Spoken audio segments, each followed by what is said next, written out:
دھند ہو یا غبار، ہمیشہ اصل منظر آنکھیں دیکھ ہی نہیں پاتی۔ وہ بھی دل میں ایک ایسا غبار لیے پھرتا تھا جسے اگر وہ نہ نکالتا تو جانے مزید کتنے عظیم گناہ سرزد ہو چکے ہوتے۔ لیکن جو رستہ اس نے چنا اس میں فائدے سے زیادہ نقصان بھی خود اپنی ذات کو ہوا۔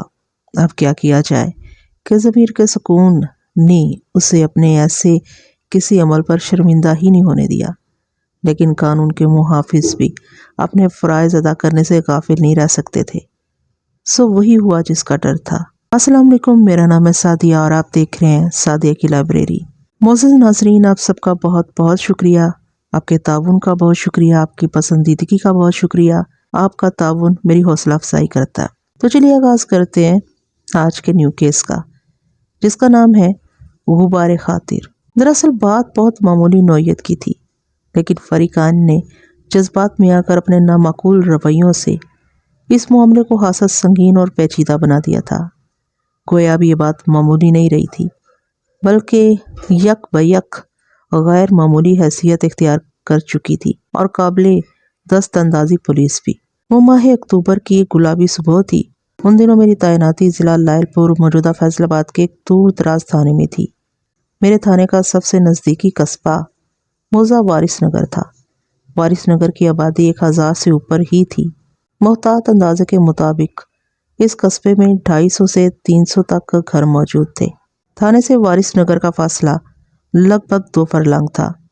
میں حسب معمول تیار ہو کر تھانے پہنچا تو برآمدے میں مجھے نصف درجن کے قریب افراد دکھائی دیے، جن میں 1-2 عورتیں بھی تھیں۔ میں نے اپنے کمرے میں پہنچ کر کانسٹیبل سلیمان کو اندر بلایا اور پوچھا، سلیمان، یہ باہر اتنا رش کیوں ہے؟ ملک صاحب، آج صبح وارث نگر کے وسنیک 2 بھائیوں میں بڑا شدید نوعیت کا جھگڑا ہو گیا، کانسٹیبل نے بتایا۔ چھوٹے بھائی نے بڑے بھائی کو بے دریغ مارا ہے۔ متاثرہ شخص اس کی گھر والی رپورٹ درج کرانے آئے ہیں، اور باقی آس پڑوس کے کچھ لوگ ان کے ساتھ ہیں۔ آس پڑوس والوں کو باہر ہی رہنے دو اور پٹنے والے شخص کو میرے پاس لے آؤ۔ اوکے سر، کہتے ہوئے سلمان میرے کمرے سے نکل گیا۔ چند لمحات کے بعد جب وہ واپس آیا تو میرے طلب کردہ شخص کے ساتھ اس کی بیوی بھی تھی۔ میں نے سوالیہ نظر سے کانسٹیبل کی طرف دیکھا تو وہ وضاحت کرتے ہوئے بولا، ملک صاحب، یہ زاہدہ ضد کر کے زبردستی اندر چلی آئی ہے۔ کہہ رہی تھی میرا خاوند تو بالکل بدھو ہے، یہ کیا رپورٹ لکھوائے گا، میں خود تھانے دار سے بات کروں گی۔ میں نے چونک کر زاہدہ نامی اس عورت کی طرف دیکھا۔ وہ متناسب بدن کی مالک ایک دراز قامت عورت تھی۔ اس کی عمر لگ بھگ 30 سال رہی ہوگی۔ بعد ازاں مجھے معلوم ہوا کہ وہ 28 برس کی تھی۔ زاہدہ کے چہرے اور آنکھوں میں ایک خاص قسم کی چمک اور ہوشیاری پائی جاتی تھی۔ میں نے ان دونوں میاں بیوی کو اپنے سامنے بیٹھنے کے لیے کہا اور کانسٹیبل کو باہر جانے کا اشارہ کر دیا۔ سلمان کے جاتے ہی زاہدہ فریادی لہجے میں بولی، آپ خود اپنی آنکھوں سے دیکھ لیں تھانے دار صاحب، اس مرن جوگے صدیق نے مار مار کر حنیف کا کیا حال کر دیا ہے۔ حنیف زاہدہ کے شوہر کا نام تھا اور صدیق حنیف سے 2 سال چھوٹا تھا۔ حنیف کی عمر 32 سال تھی اور حالت دیگر گوں۔ اس کا لباس جگہ جگہ سے پھٹا ہوا تھا، چہرہ خون آلود تھا۔ سر پر لگنے والی کسی کاری ضرب نے اس کے چہرے کے علاوہ لباس کے بعض حصوں کو بھی داغدار کر دیا تھا۔ یہ تمام دھبے حنیف کے اپنے خون کے تھے۔ اس کی صورت دیکھ کر ہی اندازہ ہوتا تھا کہ کسی نے بڑی بے دردی سے اس کی دھلائی کی ہے۔ میں نے کرسی سے اٹھ کر سب سے پہلے حنیف کے سر والی چوٹ کا بغور معائنہ کیا۔ اگرچہ اس کی کھوپڑی 2-3 جگہ سے متاثر ہوئی تھی، لیکن وہاں کے زخم اتنے خطرناک نہیں تھے کہ اسے فوری طور پر کسی ہنگامی طبی امداد کی ضرورت ہوتی۔ سر کے علاوہ حنیف کے چہرے اور ہاتھوں پر بھی معمولی نوعیت کے 3-4 کٹ لگے تھے۔ یہ کٹ کسی تیز دھار آلے کے نہیں تھے۔ مجھے یہ سمجھنے میں کسی دقت کا سامنا نہیں کرنا پڑا کہ صدیق نے کسی شام چڑی لاٹھی کی مدد سے اپنے بھائی حنیف کو بری طرح زد و کوب کیا تھا۔ میں دوبارہ اپنی کرسی پر جا بیٹھا اور زاہدہ کی طرف دیکھتے ہوئے گہری سنجیدگی سے کہا، تمہاری نظر میں حنیف ایک بدھو انسان ہے۔ یہ خود پر گزرنے والی قیامت کا حال مجھے بتا نہیں پائے گا۔ آپ حنیف سے پوچھ کر دیکھ لیں، وہ چہک کر بولی، آپ کو خود ہی اندازہ ہو جائے گا کہ میں غلط کہہ رہی ہوں یا صحیح کہہ رہی ہوں۔ ہاں بھائی حنیف، پہلے مجھے یہ بتاؤ کہ تم کرتے کیا ہو؟ میں نے مضروب شخص کی طرف دیکھتے ہوئے سوال کیا۔ میں نے اپنے گھر میں کریانے کی ایک دکان کھول رکھی ہے سرکار، اس نے سادہ سے لہجے میں جواب دیا۔ میری دکان میں ضرورت کی ہر شے مل جاتی ہے۔ اس کے علاوہ اب میں نے اپنی دکان کے باہر تمام موسمی سبزیاں بھی لگا رکھی ہیں۔ اور چھوٹے بھائی صدیق سے تمہاری ایسی کیا دشمنی ہے جو اس نے مار مار کر تمہارا یہ حشر کر دیا؟ میں نے رسانیت بھرے لہجے میں پوچھا۔ دشمنی تو کوئی نہیں جناب، بس ہماری بات چیت بند ہے، وہ وضاحت کرتے ہوئے بولا۔ ہم آمنے سامنے کے گھروں میں رہتے ہیں مگر کافی عرصے سے میل ملاقات نہیں۔ جب میل ملاقات ہے اور نہ ہی بات چیت تو پھر اس نے تمہارے ساتھ یہ مار پیٹ کیوں کی ہے؟ میں نے قدرے سخت لہجے میں سوال کیا۔ کیا صدیق کا دماغی توازن درست نہیں ہے؟ آپ بالکل ٹھیک سمجھے ہیں تھانے دار صاحب، وہ اس بات میں گردن ہلاتے ہوئے بولا۔ صدیق کی بیوی کلثوم نے اس کا دماغ خراب کر رکھا ہے۔ وہ غصے کا تیز تو تھا ہی، اوپر سے اس نے خود سے 5 سال بڑی عورت سے شادی کر لی، اور وہ بھی ایک بیوہ سے۔ کلثوم بہت ہی چالاک عورت ہے تھانے دار صاحب، اس نے صدیق کو الو کا گوشت کھلا کر اپنا غلام بنا لیا ہے۔ ہم دونوں بھائیوں کے بیچ کھچاؤ اور چپکلش کی وجہ بھی یہی عورت ہے۔ کل والا واقعہ بہت ہی معمولی سا تھا، لیکن کلثوم نے اسے صدیق کے سامنے اس طرح بڑھا چڑھا کر پیش کیا کہ وہ آج صبح ہی صبح مجھ پر چڑھ دوڑا۔ کل والے واقعے کے بارے میں کھل کر مجھے بتاؤ، میں نے کہا۔ صدیق نے بکریاں پال رکھی ہیں، وہ وضاحت کرتے ہوئے بولا۔ کل دوپہر میں صدیق کی بکریوں نے میری دکان کے باہر رکھی سبزیوں پر دھاوا بول دیا۔ پالک، میتھی اور پتوں والی دوسری سبزیوں کو ان بکریوں نے چارہ سمجھ کر اپنے اندر اتار لیا۔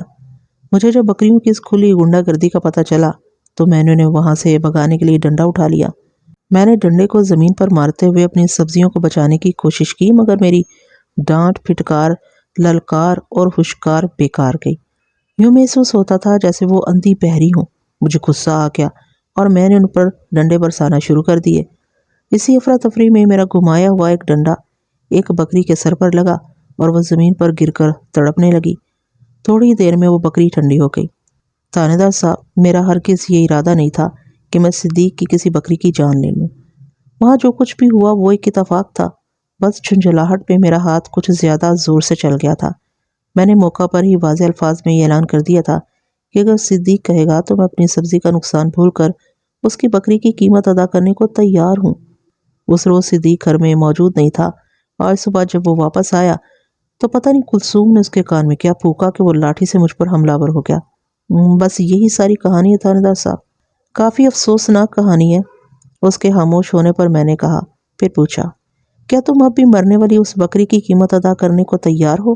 جی سرکار، زبان سے ایک بار جو بات کہہ دی میں اسے پیچھے نہیں ہٹوں گا، وہ مضبوط لہجے میں بولا۔ تو ٹھیک ہے، تم گھر جاؤ، یہ پھٹا ہوا لباس تبدیل کرو اور اپنے زخموں پر کوئی دوا مرہم لگاؤ، میں نے تسلی آمیز لہجے میں کہا۔ سمجھ لو کہ میں نے تمہارے ساتھ ہونے والی زیادتی کی رپورٹ درج کر لی ہے۔ میں صدیق کو تھانے بلا کر اس واقعے کی تفتیش کرتا ہوں۔ جی بہت شکریہ تھانے دار صاحب، وہ ممنونیت بھرے لہجے میں بولا۔ مجھے یقین ہے کہ آپ میرے ساتھ انصاف کریں گے۔ میں تمہاری یقین پر پورا اترنے کی کوشش کروں گا، میں نے پرعزم انداز میں کہا۔ اس حوالے سے تم مطمئن رہو۔ پھر میں نے زاہدہ کی طرف دیکھتے ہوئے ان الفاظ میں اضافہ کر دیا۔ زاہدہ، حنیف اتنا بھی بدھو نہیں ہے جتنا تم نے اسے سمجھ رکھا ہے۔ اس نے تو اپنے کیس کو بڑے اچھے انداز میں میرے سامنے پیش کیا ہے۔ مجھے تو خود حیرت ہو رہی ہے تھانے دار صاحب، وہ الجھن زدہ لہجے میں بولی۔ یہ تو تھانے آنے اور رپورٹ لکھوانے کے لیے راضی نہیں ہو رہا تھا، اس لیے میں ساتھ آئی ہوں۔ میں تو یہی سمجھ رہی تھی کہ یہ اپنے چھوٹے بھائی کے خلاف زبان نہیں کھولے گا۔ صدیق کی کھلی غنڈہ گردی کے ثبوت کے طور پر ان لوگوں کو بھی ساتھ لے آئی تھی جن کے سامنے صدیق نے میرے خاوند کے ساتھ بڑا ظالمانہ سلوک کیا ہے۔ میں پہلے صدیق کو تھانے بلا کر اس سے کڑی پوچھ تاچھ کر لوں، اس کے بعد اگر تمہاری یا کسی اور کی گواہی کی ضرورت پیش آئی تو میں اس کام کو کر گزرنے میں ایک لمحے کی دیر نہیں کروں گا۔ وہ دونوں میاں بیوی مطمئن ہو کر چلے گئے۔ دوپہر سے کچھ دیر پہلے صدیق میرے سامنے بیٹھا تھا۔ میں نے ایک کانسٹیبل کو بھیج کر اسے تھانے بلا لیا تھا۔ صدیق ایک پستہ قامت اور فربہ اندام شخص تھا۔ اس کی آنکھوں، بھووں اور چہرے کے عضلات کو دیکھ کر فوراً یہ اندازہ ہو جاتا تھا کہ وہ غصے کا تیز اور جھگڑالو قسم کا انسان ہوگا۔ حنیف نے مجھے بھی اس کے بارے میں کچھ ایسا ہی بتایا تھا۔ اپنے تھانے بلائے جانے پر وہ خاصا برہم نظر آتا تھا۔ اس نے میرے پاس پہنچتے ہی خفگی آمیز لہجے میں پوچھ لیا تھا، تھانے دار صاحب، آپ نے مجھے کس جرم میں تھانے بلایا ہے؟ تم تو مجھ سے ایسے سوال کر رہے ہو جیسے تمہیں کچھ پتہ ہی نہ ہو، میں نے اس کی آنکھوں میں جھانکتے ہوئے کہا۔ یہ حنیف تمہارا کیا لگتا ہے؟ وہ میرا بڑا بھائی ہے، وہ برا سا منہ بناتے ہوئے بولا۔ سگا یا سوتیلا؟ میں نے سوالیہ نظر سے اسے گھورا۔ وہ نفرت آمیز لہجے میں بولا، بدقسمتی سے سگا جناب۔ اس کے لہجے سے بخوبی یہ اندازہ ہو جاتا تھا کہ وہ اپنے بڑے بھائی کے لیے دل میں کس نوعیت کے منفرانہ جذبات رکھتا تھا۔ تھوڑی دیر پہلے حنیف میرے سامنے بیٹھا ہوا تھا۔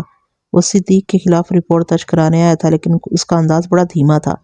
اس نے منہ سے آگ نکالے بغیر صدیق کی شکایت کی تھی اور میرے اطمینان دلانے کے بعد وہ چپ چاپ واپس چلا گیا تھا، جبکہ صدیق کے تیور اور طرز تکلم کو دیکھ کر ایسا محسوس ہوتا تھا کہ حنیف نے اسے گرم توے پر بٹھا دیا ہو۔ کوئی اپنے بڑے بھائی کو ایسے وحشیانہ انداز میں مارتا ہے؟ میں نے قدرے سخت لہجے میں کہا۔ ابھی تھوڑی دیر پہلے تمہارا بھائی اور بھابھی تمہارے کارنامے کی رپورٹ درج کرانے آئے تھے۔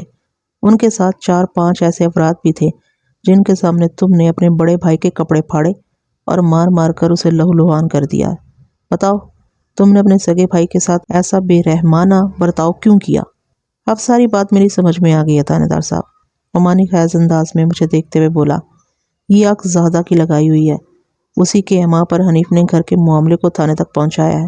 جس طرح حنیف اور اس کی بیوی زادہ نے مجھے بتایا تھا کہ صدیق کا دماغ اس کی عمر سے بڑی بیوی کلثوم کے ہاتھ میں ہے، وہ جیسا چاہتی ہے صدیق کو اپنی انگلیوں پر نچاتی رہتی ہے، کچھ اسی نوعیت کے خیالات کا اظہار صدیق حنیف کی بیوی زادہ کے بارے میں بھی کر رہا تھا۔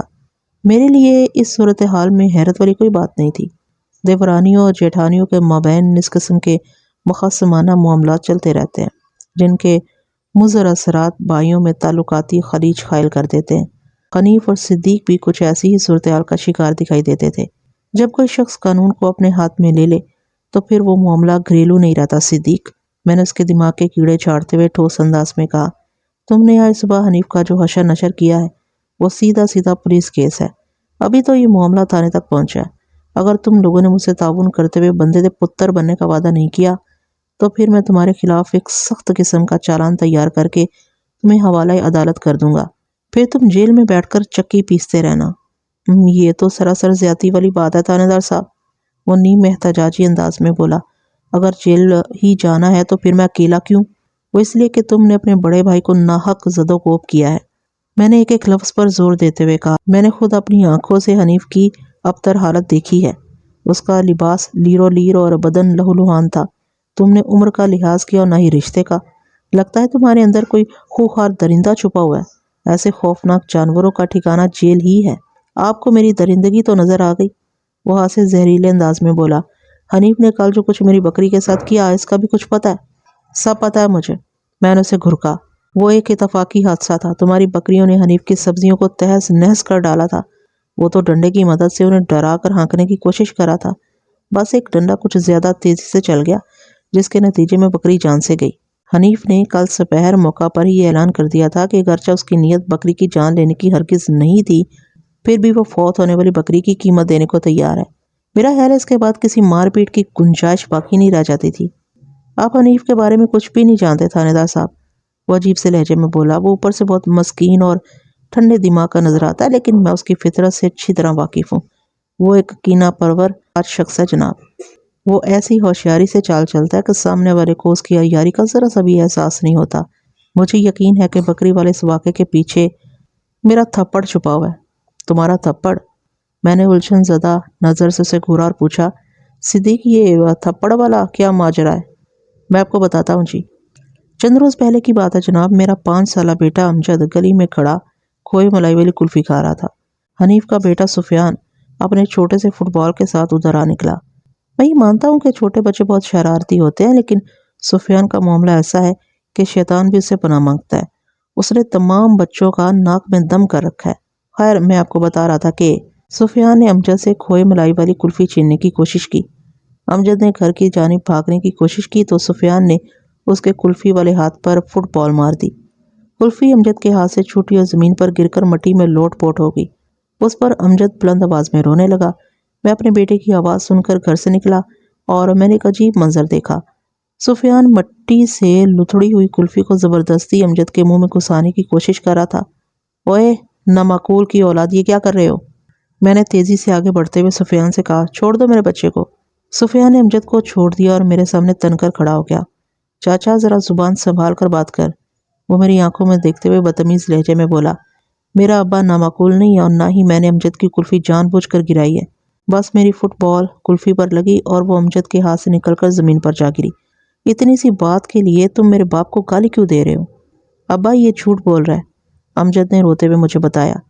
اس نے پہلے مجھ سے کلفی چھیننے کی کوشش کی تھی، جب میں نے نہیں دی تو پھر اس نے کلفی پر فٹ بال مار کر نیچے گرا دی۔ ہاں تو گرا دی، سفیان نے امجد کو گھورا، پھر چیلنج کرنے والے انداز میں کہا، تم اور تمہارا باپ میرا جو بھی بگاڑ سکتے ہو بگاڑ لو۔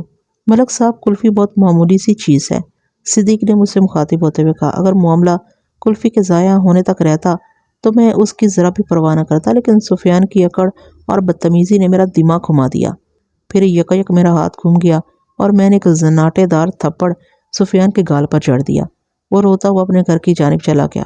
اوہو، تو یہ بات ہے، میں نے متاسفانہ انداز میں کہا، پھر پوچھا، جب یہ واقعہ پیش آیا تو اس وقت حنیف کہاں تھا؟ تم دونوں بھائیوں کے گھر آمنے سامنے ہیں اور حنیف نے اپنے گھر ہی میں پرچون اور سبزی کی دکان کھول رکھی ہے۔ کیا حنیف نے تمہیں سفیان کو تھپڑ مارتے ہوئے نہیں دیکھا تھا؟ نہیں جناب، اس وقت حنیف کی دکان بند تھی، اس نے جواب دیا۔ جہاں تک مجھے یاد پڑتا ہے اس روز حنیف بازار سے اپنی دکان کے لیے سودا لینے گیا ہوا تھا۔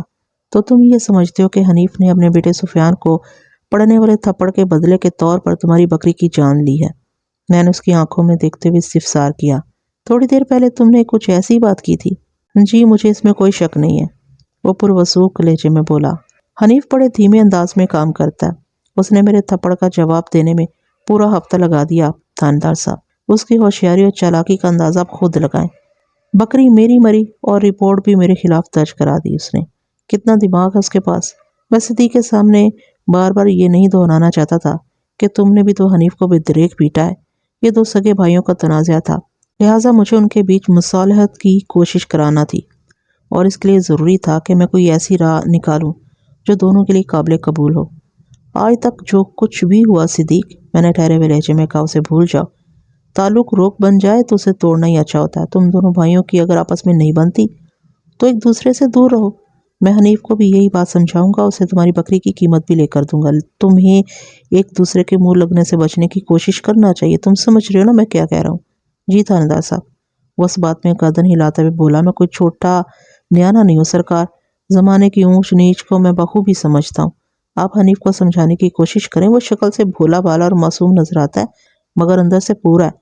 ایسا میسنا بندہ میں نے زندگی میں کبھی نہیں دیکھا۔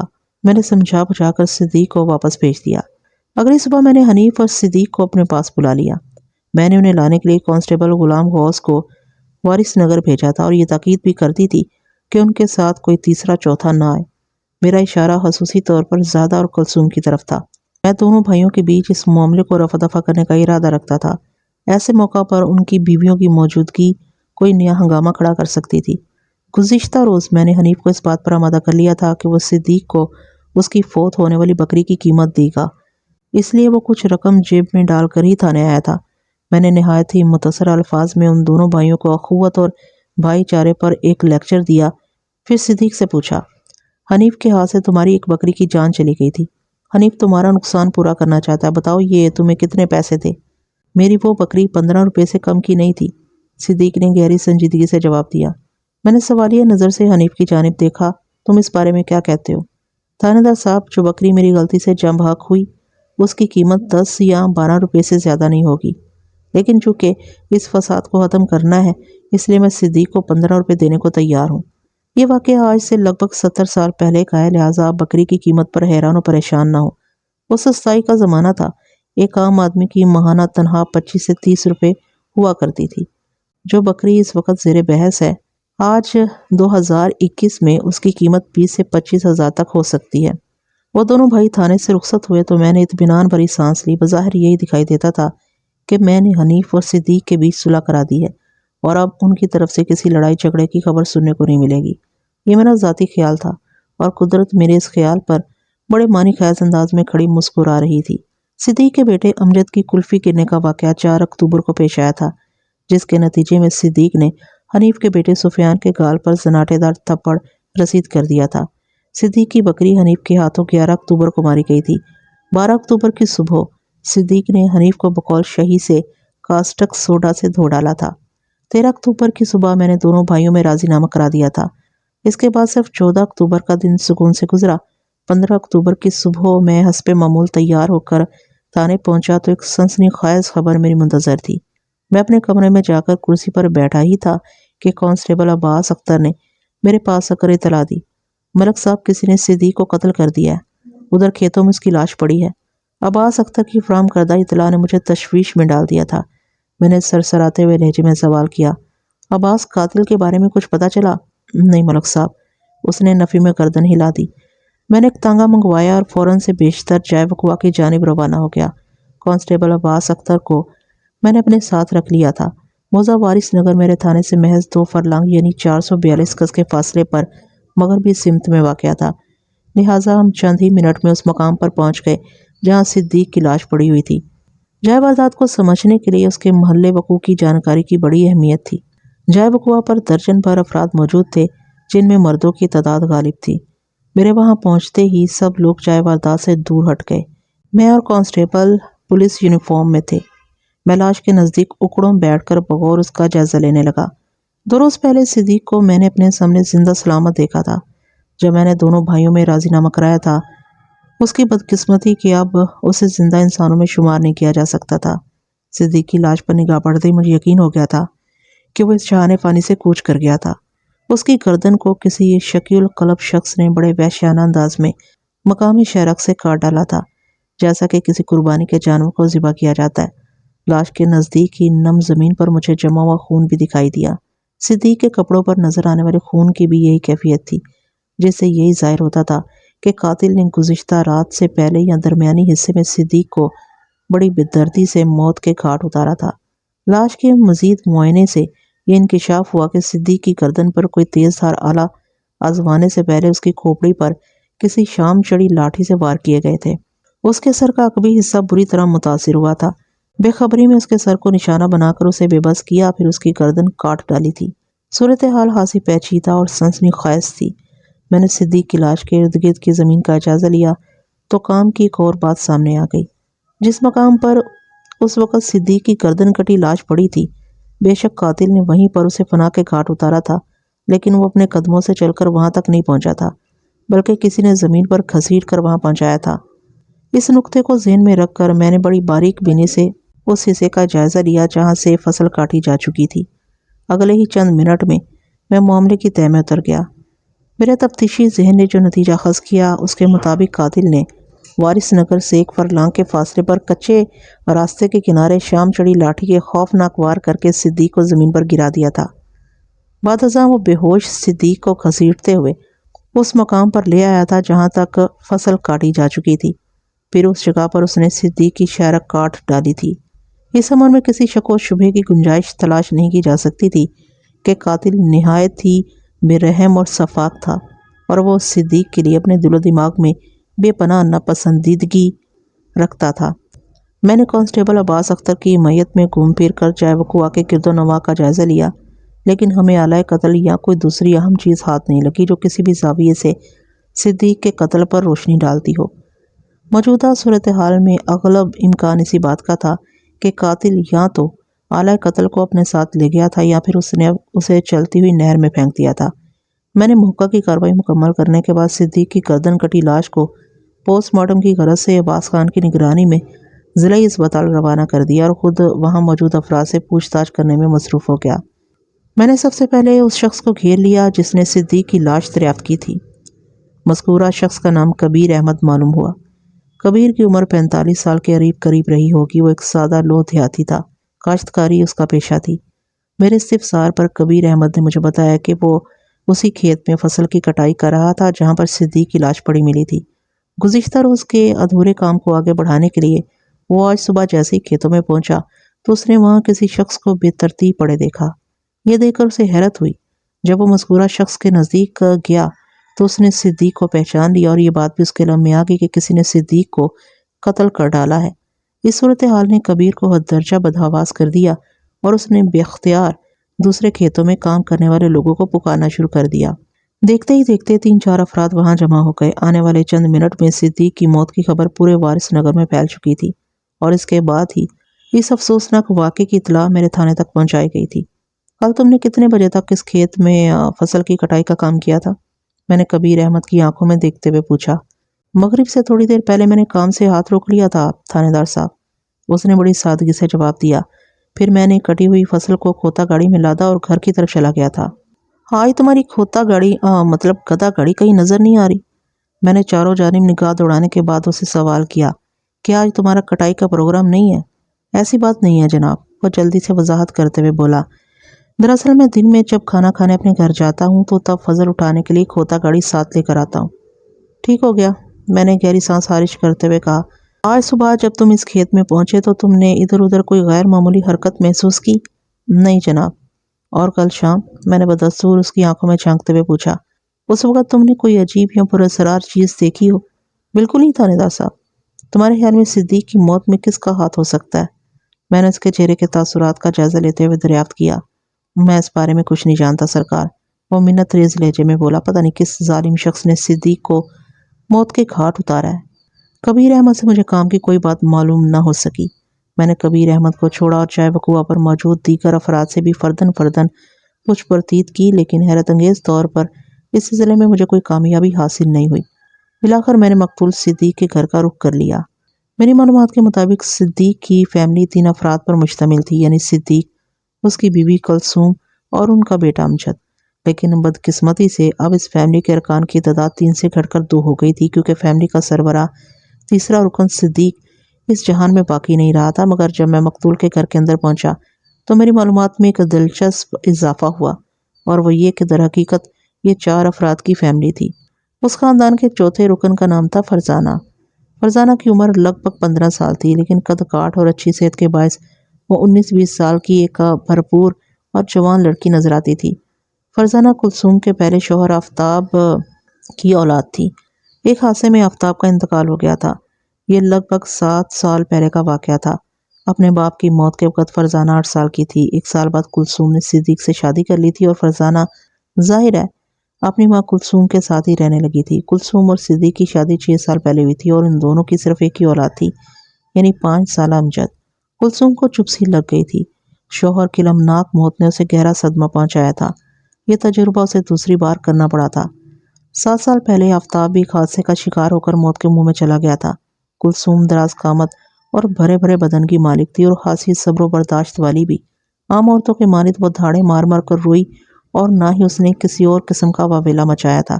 البتہ اس کے چہرے اور آنکھوں میں مجھے حزن و ملال کی گہری پرچھائیاں دکھائی دی تھیں۔ کلثوم کا شمار ان عورتوں میں ہوتا تھا جو غم کے پہاڑ کو سر پر اٹھانے کے باوجود بھی مصیبت زدہ دکھائی نہیں دیتی۔ میں کلثوم کو ایک الگ تھلگ کمرے میں لے کر بیٹھ گیا۔ سب سے پہلے میں نے مناسب الفاظ میں اس واقعے پر اپنے رنج و غم کا اظہار کیا، پھر ٹھہرے ہوئے لہجے میں کہا، کلثوم، یہ تو ایک شفاف حقیقت ہے کہ میں کسی بھی طرح تمہارے شوہر کو واپس نہیں لا سکتا، لیکن میرا تم سے وعدہ ہے کہ میں صدیق کی موت کے ذمہ دار کو کیفر کردار تک پہنچا کر ہی دم لوں گا۔ یہ تو آپ کو کرنا ہی پڑے گا تھاندار صاحب، وہ بھرائی ہوئی آواز میں بولی۔ آج میں دوسری مرتبہ بیوہ ہوئی ہوں۔ بیوگی کا عذاب کیا ہوتا ہے یہ وہی عورت سمجھ سکتی ہے جس پر یہ قیامت ٹوٹی ہو۔ کلثوم کی عمر کا اندازہ میں نے 35 کے قریب قائم کیا۔ وہ مقتول صدیق سے عمر میں 5 سال بڑی تھی۔ بدازاں حاصل ہونے والی معلومات کے مطابق کلثوم کی پہلی شادی 20 سال کی عمر میں آفتاب سے ہوئی تھی اور دوسری شادی 29 سال کی عمر میں صدیق سے۔ میں آپ کے دل و دماغ کی کیفیت کو بخوبی سمجھ سکتا ہوں، میں نے ہمدردی بھرے لہجے میں کہا۔ اس کے ساتھ ہی تمہاری ہمت اور استقامت کی داد بھی دیتا ہوں۔ اس دل کی صورتحال میں تم ماہانہ حوصلے کا مظاہرہ کر رہی ہو۔ تم نے بڑی بہادری سے خود کو سنبھال رکھا ہے۔ جب مجھے پتا چلا کہ صدیق کو کسی نے قتل کر دیا ہے اور اس کی لاش ادھر کھیتوں میں پڑی ہے تو میں اسے دیکھنے گئی تھی، وہ نمناک لہجے میں بولی۔ آپ اندازہ لگا سکتے ہیں کہ صدیق کی گردن کٹی لاش کو دیکھ کر مجھ پر کیا گزری ہوگی۔ آفتاب کی موت ایک حادثے کا نتیجہ تھی، کسی نے جان بوجھ کر اسے ہلاک نہیں کیا تھا، لیکن صدیق کی لاش کو دیکھ کر تو ایک اندھا شخص بھی یہی کہے گا کہ یہ قتل عمد ہے۔ کسی بے درد درندے نے ایک سوچی سمجھی سازش کے تحت میرے خامند کو موت کے گھاٹ اتارا ہے۔ وہاں کھیتوں میں جب مجھے پتا چلا کہ چند لوگ اس واقعے کی اطلاع دینے تھانے گئے ہیں تو میں چپ چاپ گھر آ گئی۔ اب یہ معاملہ آپ کے ہاتھ میں ہے تھانے دار صاحب۔ میرے کلیجے میں اس وقت ٹھنڈ پڑے گی جب میں صدیق کے قاتل کو پھانسی پر لٹکا ہوا دیکھ لوں گی۔ میں تمہاری اس جائز خواہش کو ضرور پورا کروں گا کلثوم، میں نے مضبوط لہجے میں کہا، لیکن اس کام کی تکمیل کے لیے مجھے بھرپور تعاون کی ضرورت ہوگی تمہارے۔ آپ مجھ سے کس قسم کا تعاون چاہتے ہیں؟ اس نے پوچھا۔ کلثوم، تم نے صدیق کی شہرہ کٹی لاش کو دیکھا ہے، میں نے رسانیت بھرے انداز میں کہا، جس بہیمانہ طور پر تمہارے خاوند کو موت کی گود میں پہنچا دیا گیا ہے۔ یہ کام کسی چلتے پھرتے عام آدمی کا نہیں ہو سکتا۔ اس امر میں کسی شک و شبہے کی گنجائش نہیں کہ وہ بے رحم قاتل اپنے اندر صدیق کے لیے بے پناہ غم و غصہ اور نفرت رکھتا تھا۔ ایسا محض صدیق کا کوئی جانی دشمن ہی ہو سکتا ہے۔ تو مجھے بتاؤ گی کہ تمہارے گھر والے نے کس کس سے دشمنی پال رکھی تھی؟ میں مانتی ہوں کہ صدیق غصے کا تیز اور جھگڑالو قسم کا بندہ تھا، مگر میں کسی ایسے شخص کو نہیں جانتی جو اس کا جانی دشمن ہو۔ اس نے گہری سنجیدگی سے بتایا۔ میں نے تو خادم حسین کی بات کو بھی ایک کان سے سن کر دوسرے کان سے نکال دیا ہے تھانے دار صاحب۔ کلثوم کی سیدھے سادے انداز میں کی گئی بات نے مجھے چونکنے پر مجبور کر دیا۔ میں نے سرسراتی ہوئی آواز میں استفسار کیا، یہ خادم حسین کون ہے اور تم نے اس کی بات کو اپنے دونوں کانوں کے بیچ رکنے کیوں نہیں دیا؟ خادم حسین نے تم سے ایسا کیا کہہ دیا ہے؟ خادم حسین اسی گاؤں کا رہنے والا ایک بندہ ہے تھاندار صاحب، وہ وضاحت کرتے ہوئے بولی۔ اس نے مجھے بتایا کہ پچھلی رات کو اس نے حنیف کو اسی کھیت میں سے نکلتے دیکھا تھا جہاں پر آج صبح صدیق کی لاش پڑی پائی گئی ہے۔ میرے لیے یہ ایک سنسنی خیز انکشاف تھا۔ حنیف مقتول صدیق کا بڑا بھائی تھا۔ 2-3 روز پہلے صدیق نے حنیف کو بے دریغ مارا تھا۔ میں نے خود حنیف کی افسوسناک حالت کو اپنی آنکھوں سے دیکھا تھا۔ حنیف شکل و صورت سے ایک سیدھا سادہ اور بے ضرر انسان نظر آتا تھا، لیکن صدیق کی اپنے بڑے بھائی کے بارے میں رائے اس سے مختلف تھی۔ صدیق کے نزدیک حنیف ایک کینہ پرور، منتقم المزاج کا میسنا بندہ تھا۔ اگر اپنے بڑے بھائی کے بارے میں صدیق کا فتویٰ درست تھا تو پھر صدیق کی موت میں حنیف کا ہاتھ ہونے کے حوالے سے بڑی سنجیدگی کے ساتھ سوچا جا سکتا تھا، خصوصاً اس پس منظر میں کہ 3 دن پہلے صدیق نے حنیف کو وحشیانہ انداز میں پیٹا تھا۔ یہ تمام تر خیالات سیکنڈ کے 10ویں حصے میں میرے ذہن سے گزرے اور میں نے ٹھہرے ہوئے لہجے میں دریافت کیا، کلثوم، پچھلے 10 روز میں 3 ایسے واقعات پیش آئے ہیں جن کی بنا پر صدیق اور حنیف کے درمیان موجود تناؤ اور چپکلش کو بآسانی سمجھا جا سکتا ہے۔ اول، حنیف کے بیٹے سفیان نے جب فٹ بال مار کر تمہارے بیٹے کی کھوئے ملائی والی کلفی زمین پر گرا دی تو صدیق نے سفیان کے گال پر تھپڑ رسید کر دیا تھا۔ دوم، اپنی سبزیوں کی بربادی دیکھ کر حنیف نے صدیق کی شریر بکریوں پر ڈنڈا اٹھا لیا تھا، جس کے نتیجے میں ایک بکری جان سے گئی۔ سوم، اس واقعے کی اگلی صبح صدیق نے حنیف کو بڑی بے دردی سے زد و کوب کیا اور حنیف صدیق کے ظالمانہ فعل کی رپورٹ درج کرانے اپنی بیوی کے ہمراہ میرے پاس تھانے چلایا تھا۔ اس تناظر میں کلثوم، تمہیں تو خادم حسین نامی اس شخص کی بات پر گہری تشویش میں مبتلا ہونا چاہیے تھا، لیکن تم نے خادم حسین کی فراہم کردہ معلومات کو ایک کان سے سن کر دوسرے کان سے نکال دیا۔ اس کی کوئی خاص وجہ؟ جی ہاں، اس کی 2 بنیادی وجوہات ہیں، وہ جواباً بتانے لگی۔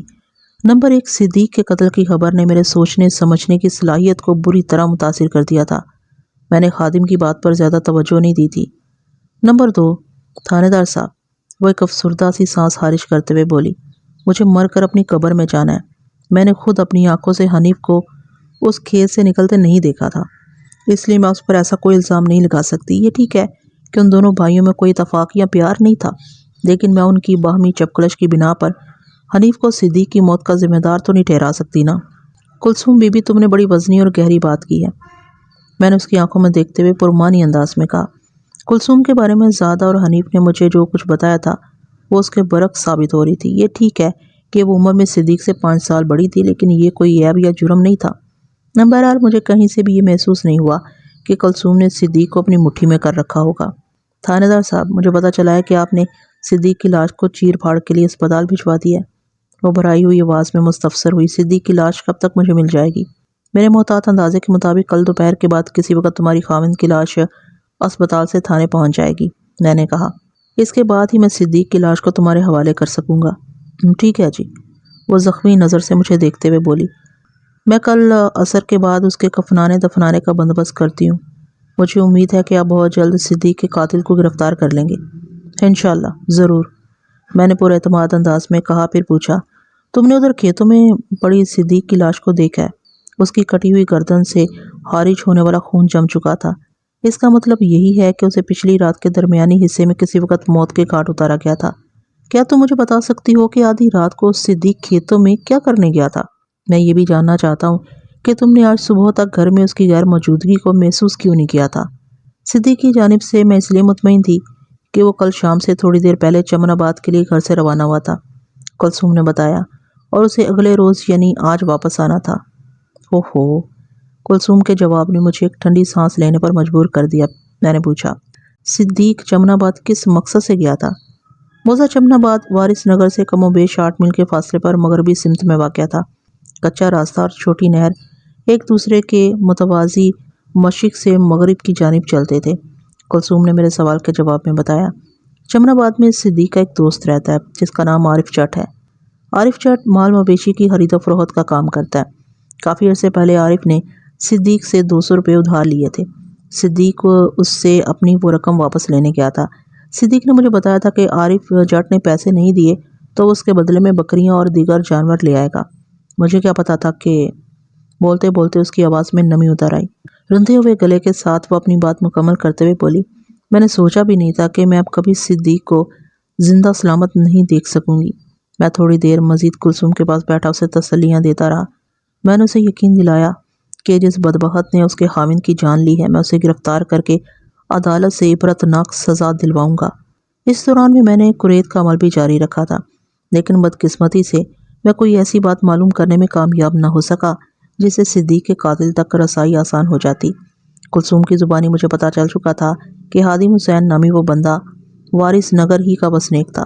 اگرچہ کلثوم نے ہادم حسین کی فراہم کردہ معلومات پر دھیان نہیں دیا تھا، لیکن میرے لیے یہ بات کسی سنسنی خیز خبر سے کم نہیں تھی۔ میں نے پہلی فرصت میں ہادم حسین سے ملنے کا فیصلہ کر لیا۔ میں کلثوم کے گھر سے نکلا تو حنیف پر میری نگاہ پڑی۔ دونوں بھائیوں کے گھر ایک ہی گلی میں آمنے سامنے تھے۔ حنیف کی پرچون کی دکان بند تھی۔ اس نے آگے بڑھ کر بڑے ادب سے مجھے سلام کیا۔ میں نے اس کے سلام کا جواب دینے کے بعد پوچھا، آج تمہاری دکان کیوں بند ہے؟ صدیق کی المناک موت کے سوگ میں سرکار، اس نے بتایا۔ میں تیجے تک اپنی دکان نہیں کھولوں گا۔ میرے جی میں آئی کہ اسے پوچھوں کہ گزشتہ رات وہ کھیتوں میں کیا کرنے گیا تھا، لیکن پھر یہ سوچ کر میں نے اسے سوال نہیں کیا کہ ابھی یہ قبل از وقت ہوگا۔ مجھے پہلے ہادم حسین کو کنگال لینا چاہیے، اس کے بعد ہی حنیف سے پوچھ تاچھ کا مزہ آئے گا۔ تمہیں اپنے چھوٹے بھائی کی موت کا دکھ تو ہوا ہوگا؟ میں نے اس کی آنکھوں میں جھانکتے ہوئے پوچھا۔ شاعرہ جناب، وہ مزمحل لہجے میں بولا، میرے اور صدیق کے درمیان لاکھ اختلافات سہی، لیکن یہ تو ایک حقیقت ہے کہ وہ میرا چھوٹا بھائی تھا۔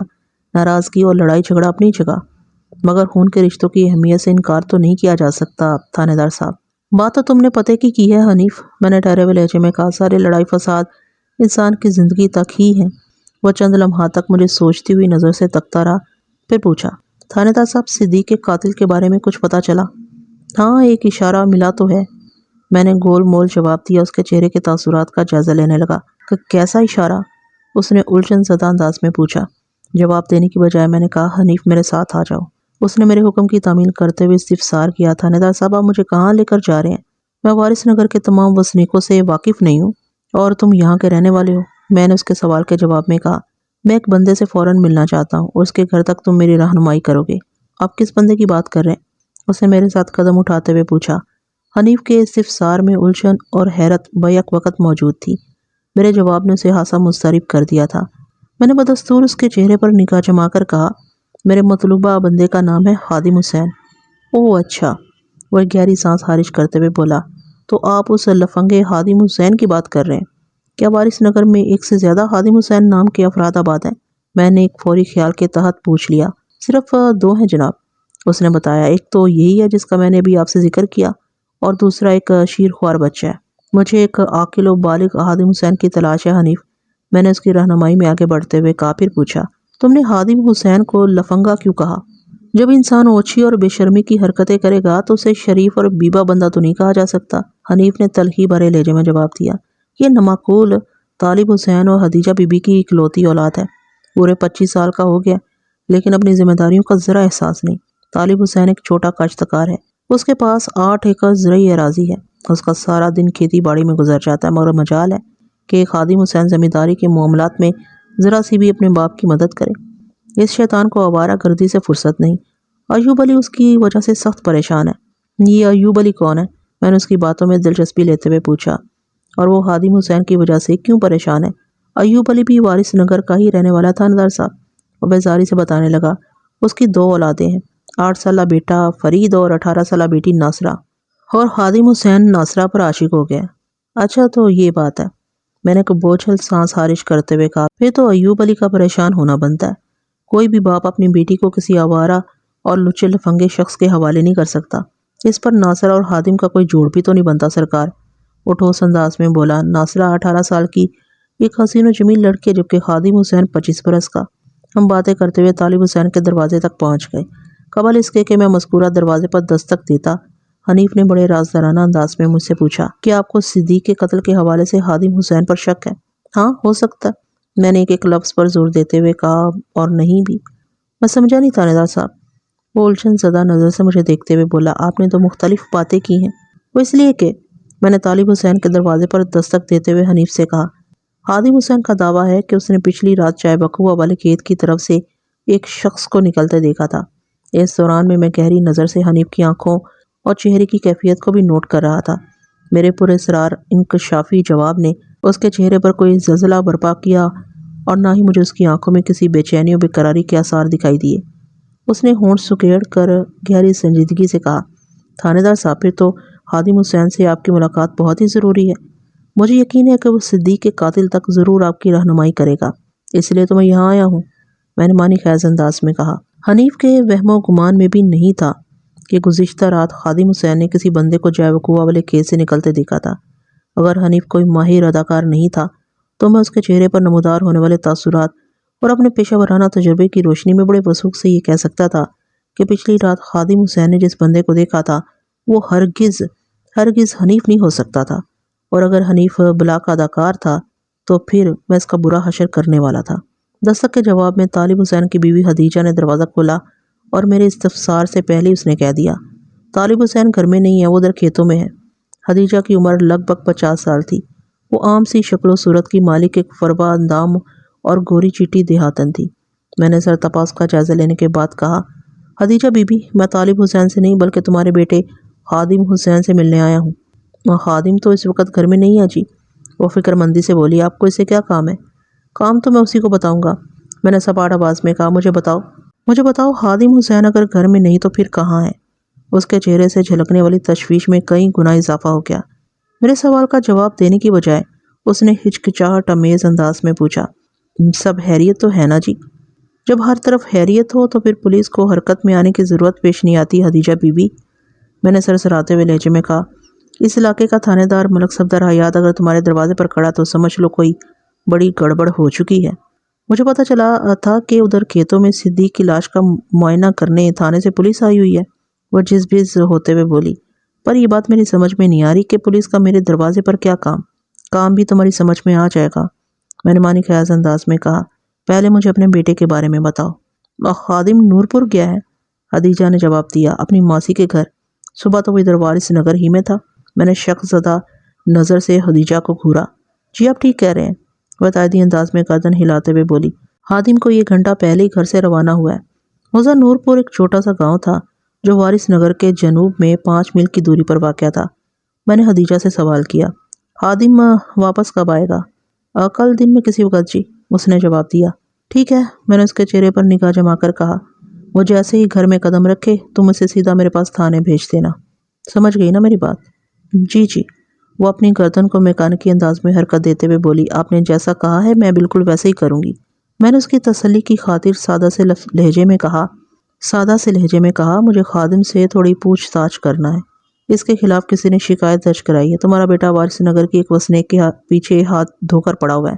اب ساری بات میری سمجھ میں آ گئی ہے تھانے دار صاحب، وہ میری طرف دیکھتے ہوئے مضبوط لہجے میں بولی، یہ ساری آگ ایوب علی نے لگائی ہے۔ آپ مجھے ایک بات بتائیں جی، کیا کسی کو پسند کرنا اور اسے شادی کی تمنا کرنا کوئی گناہ ہے؟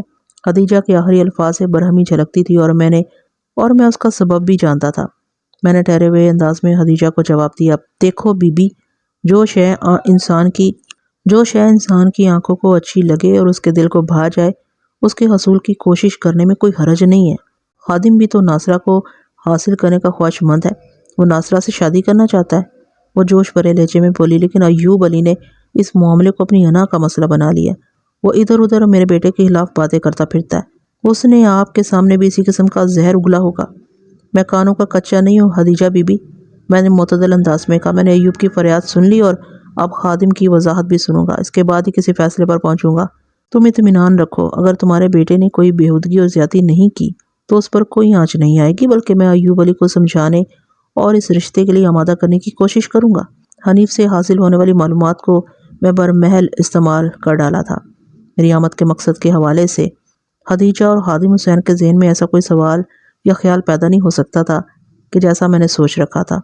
وہ کل کسی وقت کشا کشا میرے پاس چلا آتا، اس خوش فہمی کے ساتھ کہ میں ناصرہ سے اس کی شادی کے سلسلے میں اس کے وکیل کا کردار ادا کرنے والا ہوں۔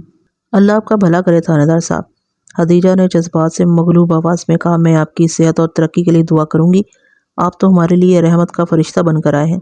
میں نے خدیجہ کو خدا حافظ کہا اور حنیف کے ساتھ واپسی کے سفر پر روانہ ہو گیا۔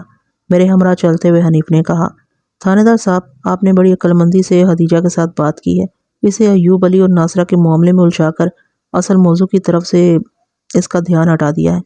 کیا ایوب علی اور ناصرہ کا معاملہ ایک اٹل حقیقت نہیں ہے؟ میں نے تیکھے انداز میں استفسار کیا۔ جی بالکل، وہ اضطراری لہجے میں بولا۔ سر، آپ پینڈ اس سے واقف ہے جناب، آپ کسی بھی بندے سے پوچھ کر اس معاملے کی تصدیق کر سکتے ہیں۔ مجھے کسی بھی تحقیق اور تفتیش کی ضرورت نہیں ہے حنیف، میں نے اس کی آنکھوں میں دیکھتے ہوئے کہا۔ میں تم پر بھروسہ کرتا ہوں، یہ تو آپ کی مہربانی ہے سرکار، وہ انکسار بھرے انداز میں بولا۔ میں نے کہا، لیکن مجھے خادم حسین جیسے آوارہ شخص پر ذرا سا بھی بھروسہ نہیں ہے۔ جس بندے کا کوئی کردار ہی نہ ہو، بھلا اس پر کوئی کیسے اعتبار کر سکتا ہے؟ یہ تو آپ بالکل ٹھیک کہہ رہے ہیں جناب، اس لیے تمہیں میرا کام کرنا ہوگا، میں نے سوچ میں ڈوبے ہوئے لہجے میں کہا۔ کون سا کام جناب؟ اس نے چونک کر میری طرف دیکھا۔ تم نے اپنی آنکھیں اور کان کھلے رکھنا ہے، میں نے راز سرانہ انداز میں کہا۔ جیسے ہی تمہیں پتہ چلے کہ خادم حسین واپس آ گیا ہے، تم نے اسے لے کر میرے پاس آ جانا ہے۔ صدیق کے سوئم تک ویسے بھی تم نے اپنی دکان بند رکھنی ہے، اس لیے تمہارے پاس فرصت ہی فرصت ہوگی، کر لو گے نا یہ کام؟ جو آپ کا حکم مائی باپ، وہ فرما برداری سے بولا۔ میں سلسلے میں پوری کوشش کروں گا، لیکن اگر خادم حسین نے میرے ساتھ آپ کے پاس آنے سے انکار کر دیا تو؟ بات کے اختتام پر حنیف نے سوالیہ نظر سے مجھے دیکھا تو میں نے اس کی تشفی کی خاطر کہا، ایسی صورت میں تمہیں پریشان ہونے کی بالکل ضرورت نہیں۔ اگر خادم حسین تمہاری بات ماننے سے انکار کر دے تو تم نے اسے اس کے حال پر چھوڑ دینا ہے اور تھانے آ کر مجھے بتا دینا کہ خادم نورپور سے لوٹ آیا ہے، پھر میں خود اپنے طریقے سے اسے تھانے بلوا لوں گا۔ وہ سر کو اس باتیں جنبش دیتے ہوئے بولا، میں سمجھ گیا جناب۔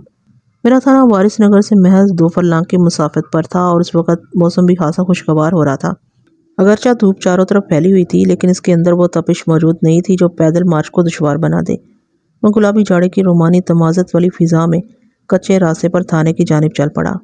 آئندہ روز یعنی 16 اکتوبر کی دوپہر میں سرکاری اسپتال سے صدیق کی پوسٹ مارٹم شدہ لاش تھانے پہنچا دی گئی۔ لاش کے ساتھ ہی پوسٹ مارٹم کی ابتدائی رپورٹ بھی تھی۔ مذکورہ رپورٹ کے مطابق صدیق کی موت 14 اکتوبر کی رات 8 اور 10 بجے کے درمیان کسی وقت واقع ہوئی تھی۔ اس کی موت کا سبب کٹی ہوئی گردن سے بہت زیادہ خون بہہ جانے کو بتایا گیا تھا۔ اسی رپورٹ میں ایک چونکا دینے والی بات بھی تھی، اور وہ یہ کہ صدیق کو گہری بے ہوشی کی حالت میں موت کے گھاٹ اتارا گیا تھا۔ تاہم میں اس نقطے پر بالکل نہیں چونکا، کیونکہ میں نے جائے وقوع پر لاش کا تفصیلی معائنہ کیا تھا اور یہ جان چکا تھا کہ کچے راستے کے کنارے وارث نگر سے جمن آباد کی طرف جاتے ہوئے کسی سفاک شخص نے بڑی بے رحمی سے شام چڑھی لاٹھی سے صدیق کی کھوپڑی کے قبی حصے کو نشانہ بنایا تھا، جس کے نتیجے میں وہ تیورا کر زمیں بوس ہو گیا تھا اور یقیناً بے ہوش بھی۔ بعد ازاں اسی بے ہوشی کی حالت میں قاتل نے اسے کھیت کے اندر گھسیٹتے ہوئے کڑی فصل کے نزدیک پہنچا دیا تھا۔ اس کے بعد ہی قاتل نے مقتول کے نرخرے پر کوئی تیز دھار آلہ آزمایا تھا۔ ضروری کاغذی کارروائی کے بعد میں نے صدیق کی لاش کو اس کی بیوہ کلثوم کے حوالے کر دیا تاکہ وہ اپنے شوہر کی کفن دفن کے معاملات کو نپٹا سکے۔ سچی بات تو یہ ہے کہ ابھی تک مجھے قاتل تک رسائی کا کوئی راستہ دکھائی نہیں دیا تھا۔ اگرچہ اس حوالے سے خادم حسین کا مشاہدہ بہت زیادہ اہمیت کا حامل تھا، لیکن وہ منظر سے غائب تھا۔ اس کی ماں خدیجہ نے گزشتہ روز مجھے بتایا تھا کہ وہ آج دوپہر تک نورپور سے واپس آ جائے گا۔ جب تک میں خادم حسین سے کڑی پوچھ گچھ نہ کر لیتا، حنیف کا شامل تفتیش کرنا مناسب نظر نہیں آتا تھا۔ میں اسی ادھیڑ بن میں اپنے کمرے میں بیٹھا تھا کہ کانسٹیبل عباس میرے پاس آیا۔ گزشتہ روز جب میں موقع کی کارروائی میں مصروف تھا تو عباس اختر میرے ساتھ تھا اور اسی کے ہاتھ میں نے صدیق کی گردن کٹی لاش کو ضلعی اسپتال بھجوایا تھا۔ عباس خاصا چاق و چوبند پولیس اہلکار تھا۔ جب اس نے ڈھیلے ڈھالے انداز میں مجھے سلام کیا تو میں چونکے بنا نہ رہ سکا۔ اس کے سلام کا جواب دینے کے بعد میں نے تشویش بھرے لہجے میں استفسار کیا، کیا بات ہے عباس، تمہاری شکل پر 12 کیوں بج رہے ہیں؟ مجھ سے ایک غلطی ہو گئی مرک صاحب، وہ ندامت امیز لہجے میں بولا۔ میں سیدھا ہو کر بیٹھ گیا اور پوچھا، کیسی غلطی؟ کل دن میں جب ہم جائے واردات پر موجود تھے تو وہاں سے مجھے ایک چیز ملی تھی، وہ وضاحت کرتے ہوئے بتانے لگا۔ میں نے اس چیز کو اپنی جیب میں رکھ لیا تھا، یہی سوچا تھا کہ جب آپ صدیق کی لاش کے معائنے سے فارغ ہو جائیں گے تو میں وہ چیز آپ کے حوالے کر دوں گا، لیکن پھر میں بھول گیا اور وہ چیز میری جیب میں ہی رہ گئی۔ آج صبح جب میں یونیفارم پہن رہا تھا تو وہ چیز وہ چیز کی تکرار کو چھوڑو، میں نے قطعی کلامی کرتے ہوئے کہا، اور مجھے بتاؤ کہ وہ شے آخر ہے کیا؟ جواب دینے کی بجائے کانسٹیبل عباس اختر نے اپنی جیب میں ہاتھ ڈالا اور ایک مذکورہ شے نکال کر میری جانب بڑھا دی۔ وہ ایک چاندی کی انگوٹھی تھی جس کے اندر لاجورد جڑا ہوا تھا۔ اس لاجورد کا وزن میرے محتاط اندازے کے مطابق 12 سے 15 کیرات کے درمیان ہوگا۔ وہ لاجورد کی ایک خوبصورت انگوٹھی تھی۔ میں نے انگوٹھی کو اپنے ہاتھ میں گھما پھرا کر اس کا جائزہ لیا، پھر سوالیہ نظر سے عباس اختر کی طرف دیکھا۔ وہ وضاحت کرتے ہوئے بولا، ملک صاحب، جس وقت آپ صدیق کے سر کے عقبی حصے کا معائنہ کر رہے تھے، مجھے یہ انگوٹھی کھیت کے اس حصے میں پڑی ملی جہاں کی فصل کاٹی جا چکی تھی۔ ہاں، تمہارا مطلب ہے وہ راستہ کھیت کا حصہ جہاں قاتل نے بے ہوش صدیق کو گھسیٹا تھا؟ جی بالکل وہی، وہ پورے تیقن سے بولا۔ تمہارے خیال میں یہ انگوٹھی کس کی ہو سکتی ہے؟ زیادہ امکان تو اسی بات کا ہے کہ یہ انگوٹھی یا تو قاتل کے ہاتھ سے گری ہوگی یا پھر اس کا مالک کبیر احمد ہے، کانسٹیبل نے جواب دیا۔ وقوع سے ایک روز پہلے کبیر احمد نے کھیت کے اس مقام سے فصل کاٹی تھی۔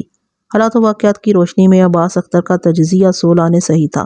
قاتل تو ابھی تک میری پہنچ سے دور ہے، میں اس انگوٹھی کے بارے میں اسے پوچھ تاچھ نہیں کر سکتا، لیکن اگر تم کبیر احمد کو تھانے لے آؤ تو ہم اس کا انٹرویو بسہولت کر سکتے ہیں۔ ٹھیک ہے ملک صاحب، میں ابھی کبیر احمد کو آپ کی خدمت میں حاضر کرتا ہوں۔ اور جوشیلے لہجے میں بولا، پھر ہچکچاہٹ امیز انداز میں پوچھا، آپ مجھ سے ناراض تو نہیں ہے نا؟ بالکل نہیں، میں نے صاف کوئی کا مظاہرہ کرتے ہوئے کہا۔ غلطی انسان ہی سے ہوتی ہے، فرشتوں سے نہیں۔ تم تسلی رکھو، میں تم سے خفا نہیں ہوں۔ شکریہ ملک صاحب، وہ ممنونیت بھرے لہجے میں بولا، آپ نے میرے دل کا بوجھ ہلکا کر دیا ہے۔ میں نے ابھی تک عباس کو خادم حسین والے معاملے کے بارے میں کچھ نہیں بتایا تھا۔ وہ کبیر احمد کو لانے وارث نگر جا ہی رہا تھا تو میں نے اسے کہہ دیا، ادھر وارث نگر میں ایک مستنڈا خادم حسین رہتا ہے، اگر وہ کہیں نظر آ جائے تو اسے بھی ساتھ لے آنا۔ جو حکم ملک صاحب، وہ پرتعظیم انداز میں بولا۔ میں نے عباس اختر کو جانے کی اجازت دے دی۔ وہ مجھے سلام کر کے کمرے سے نکل گیا، لیکن 5 منٹ کے بعد وہ دوبارہ نمودار ہوا اور انکشاف انگیز لہجے میں بولا، ملک صاحب، آدھا کام تو ہو گیا ہے۔ کیا مطلب ہے تمہارا؟ میں نے سوالیہ نظر سے اس کی طرف دیکھا۔ جناب، میں نے تھانے کی عمارت سے باہر قدم نکالا ہی تھا کہ ایک بدصورت شخص سے سامنا ہو گیا۔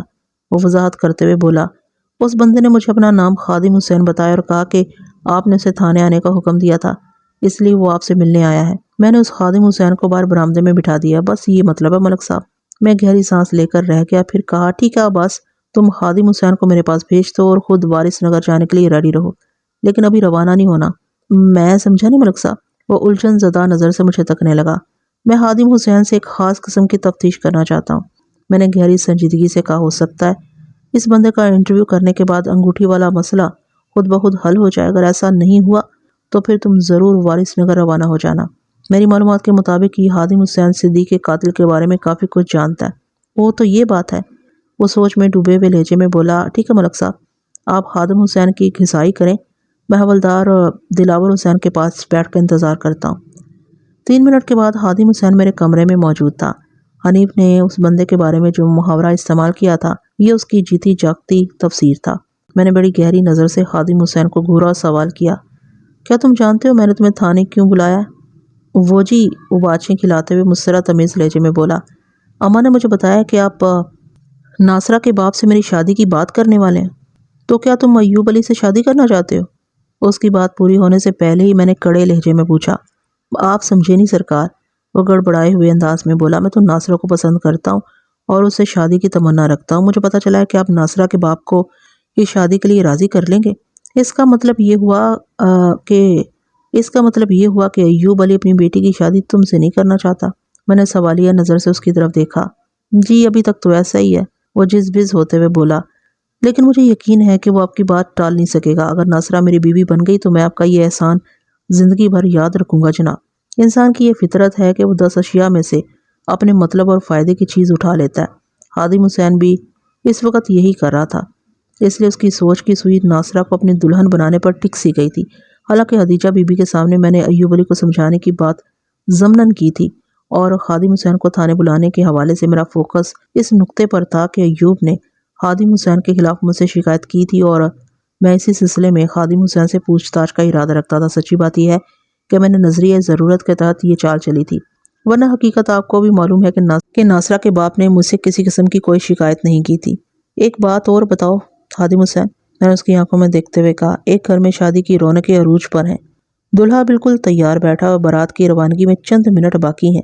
اسی وقت شادی والے گھر میں دلہا کے کسی قریبی رشتہ دار یعنی ماں، باپ، بھائی، بہن وغیرہ میں سے کسی کا انتقال ہو جاتا ہے۔ تمہارے خیال میں پہلے فوت شدہ شخص کو دفنایا جائے یا دلہا کی بارات کو روانہ کیا جائے؟ تمہارے خیال میں پہلے فوت شدہ شخص کو دفنایا جائے گا یا دلہا کی بارات کو روانہ کیا جائے گا؟ پتہ نہیں وہ میرے سوال کی گہرائی کو سمجھ پایا تھا یا نہیں۔ بہرحال اس نے بڑے اعتماد سے جواب دیا، ظاہر ہے پہلے مرنے والے بندے کی لاش کو دفن کیا جائے گا۔ بس تو پھر تم فی الحال ناصرہ کے خیال کو ذہن سے نکال دو۔ یہ آپ کیا کہہ رہے ہیں جناب؟ وہ تڑپ کر بولا، میں ہمیشہ کے لیے تمہیں ناصرہ کو بھولنے کے لیے نہیں کہہ رہا۔ میں نے وضاحت کرتے ہوئے کہا، بس چند روز کی بات ہے، لیکن ہمارے گھر میں تو کسی کی موت واقعہ نہیں ہوئی۔ اس نے الجھن زدہ انداز میں میری طرف دیکھا، میرے اماں ابا تو صحیح سلامت ہیں، پھر آپ ایسی باتیں کیوں کر رہے ہیں؟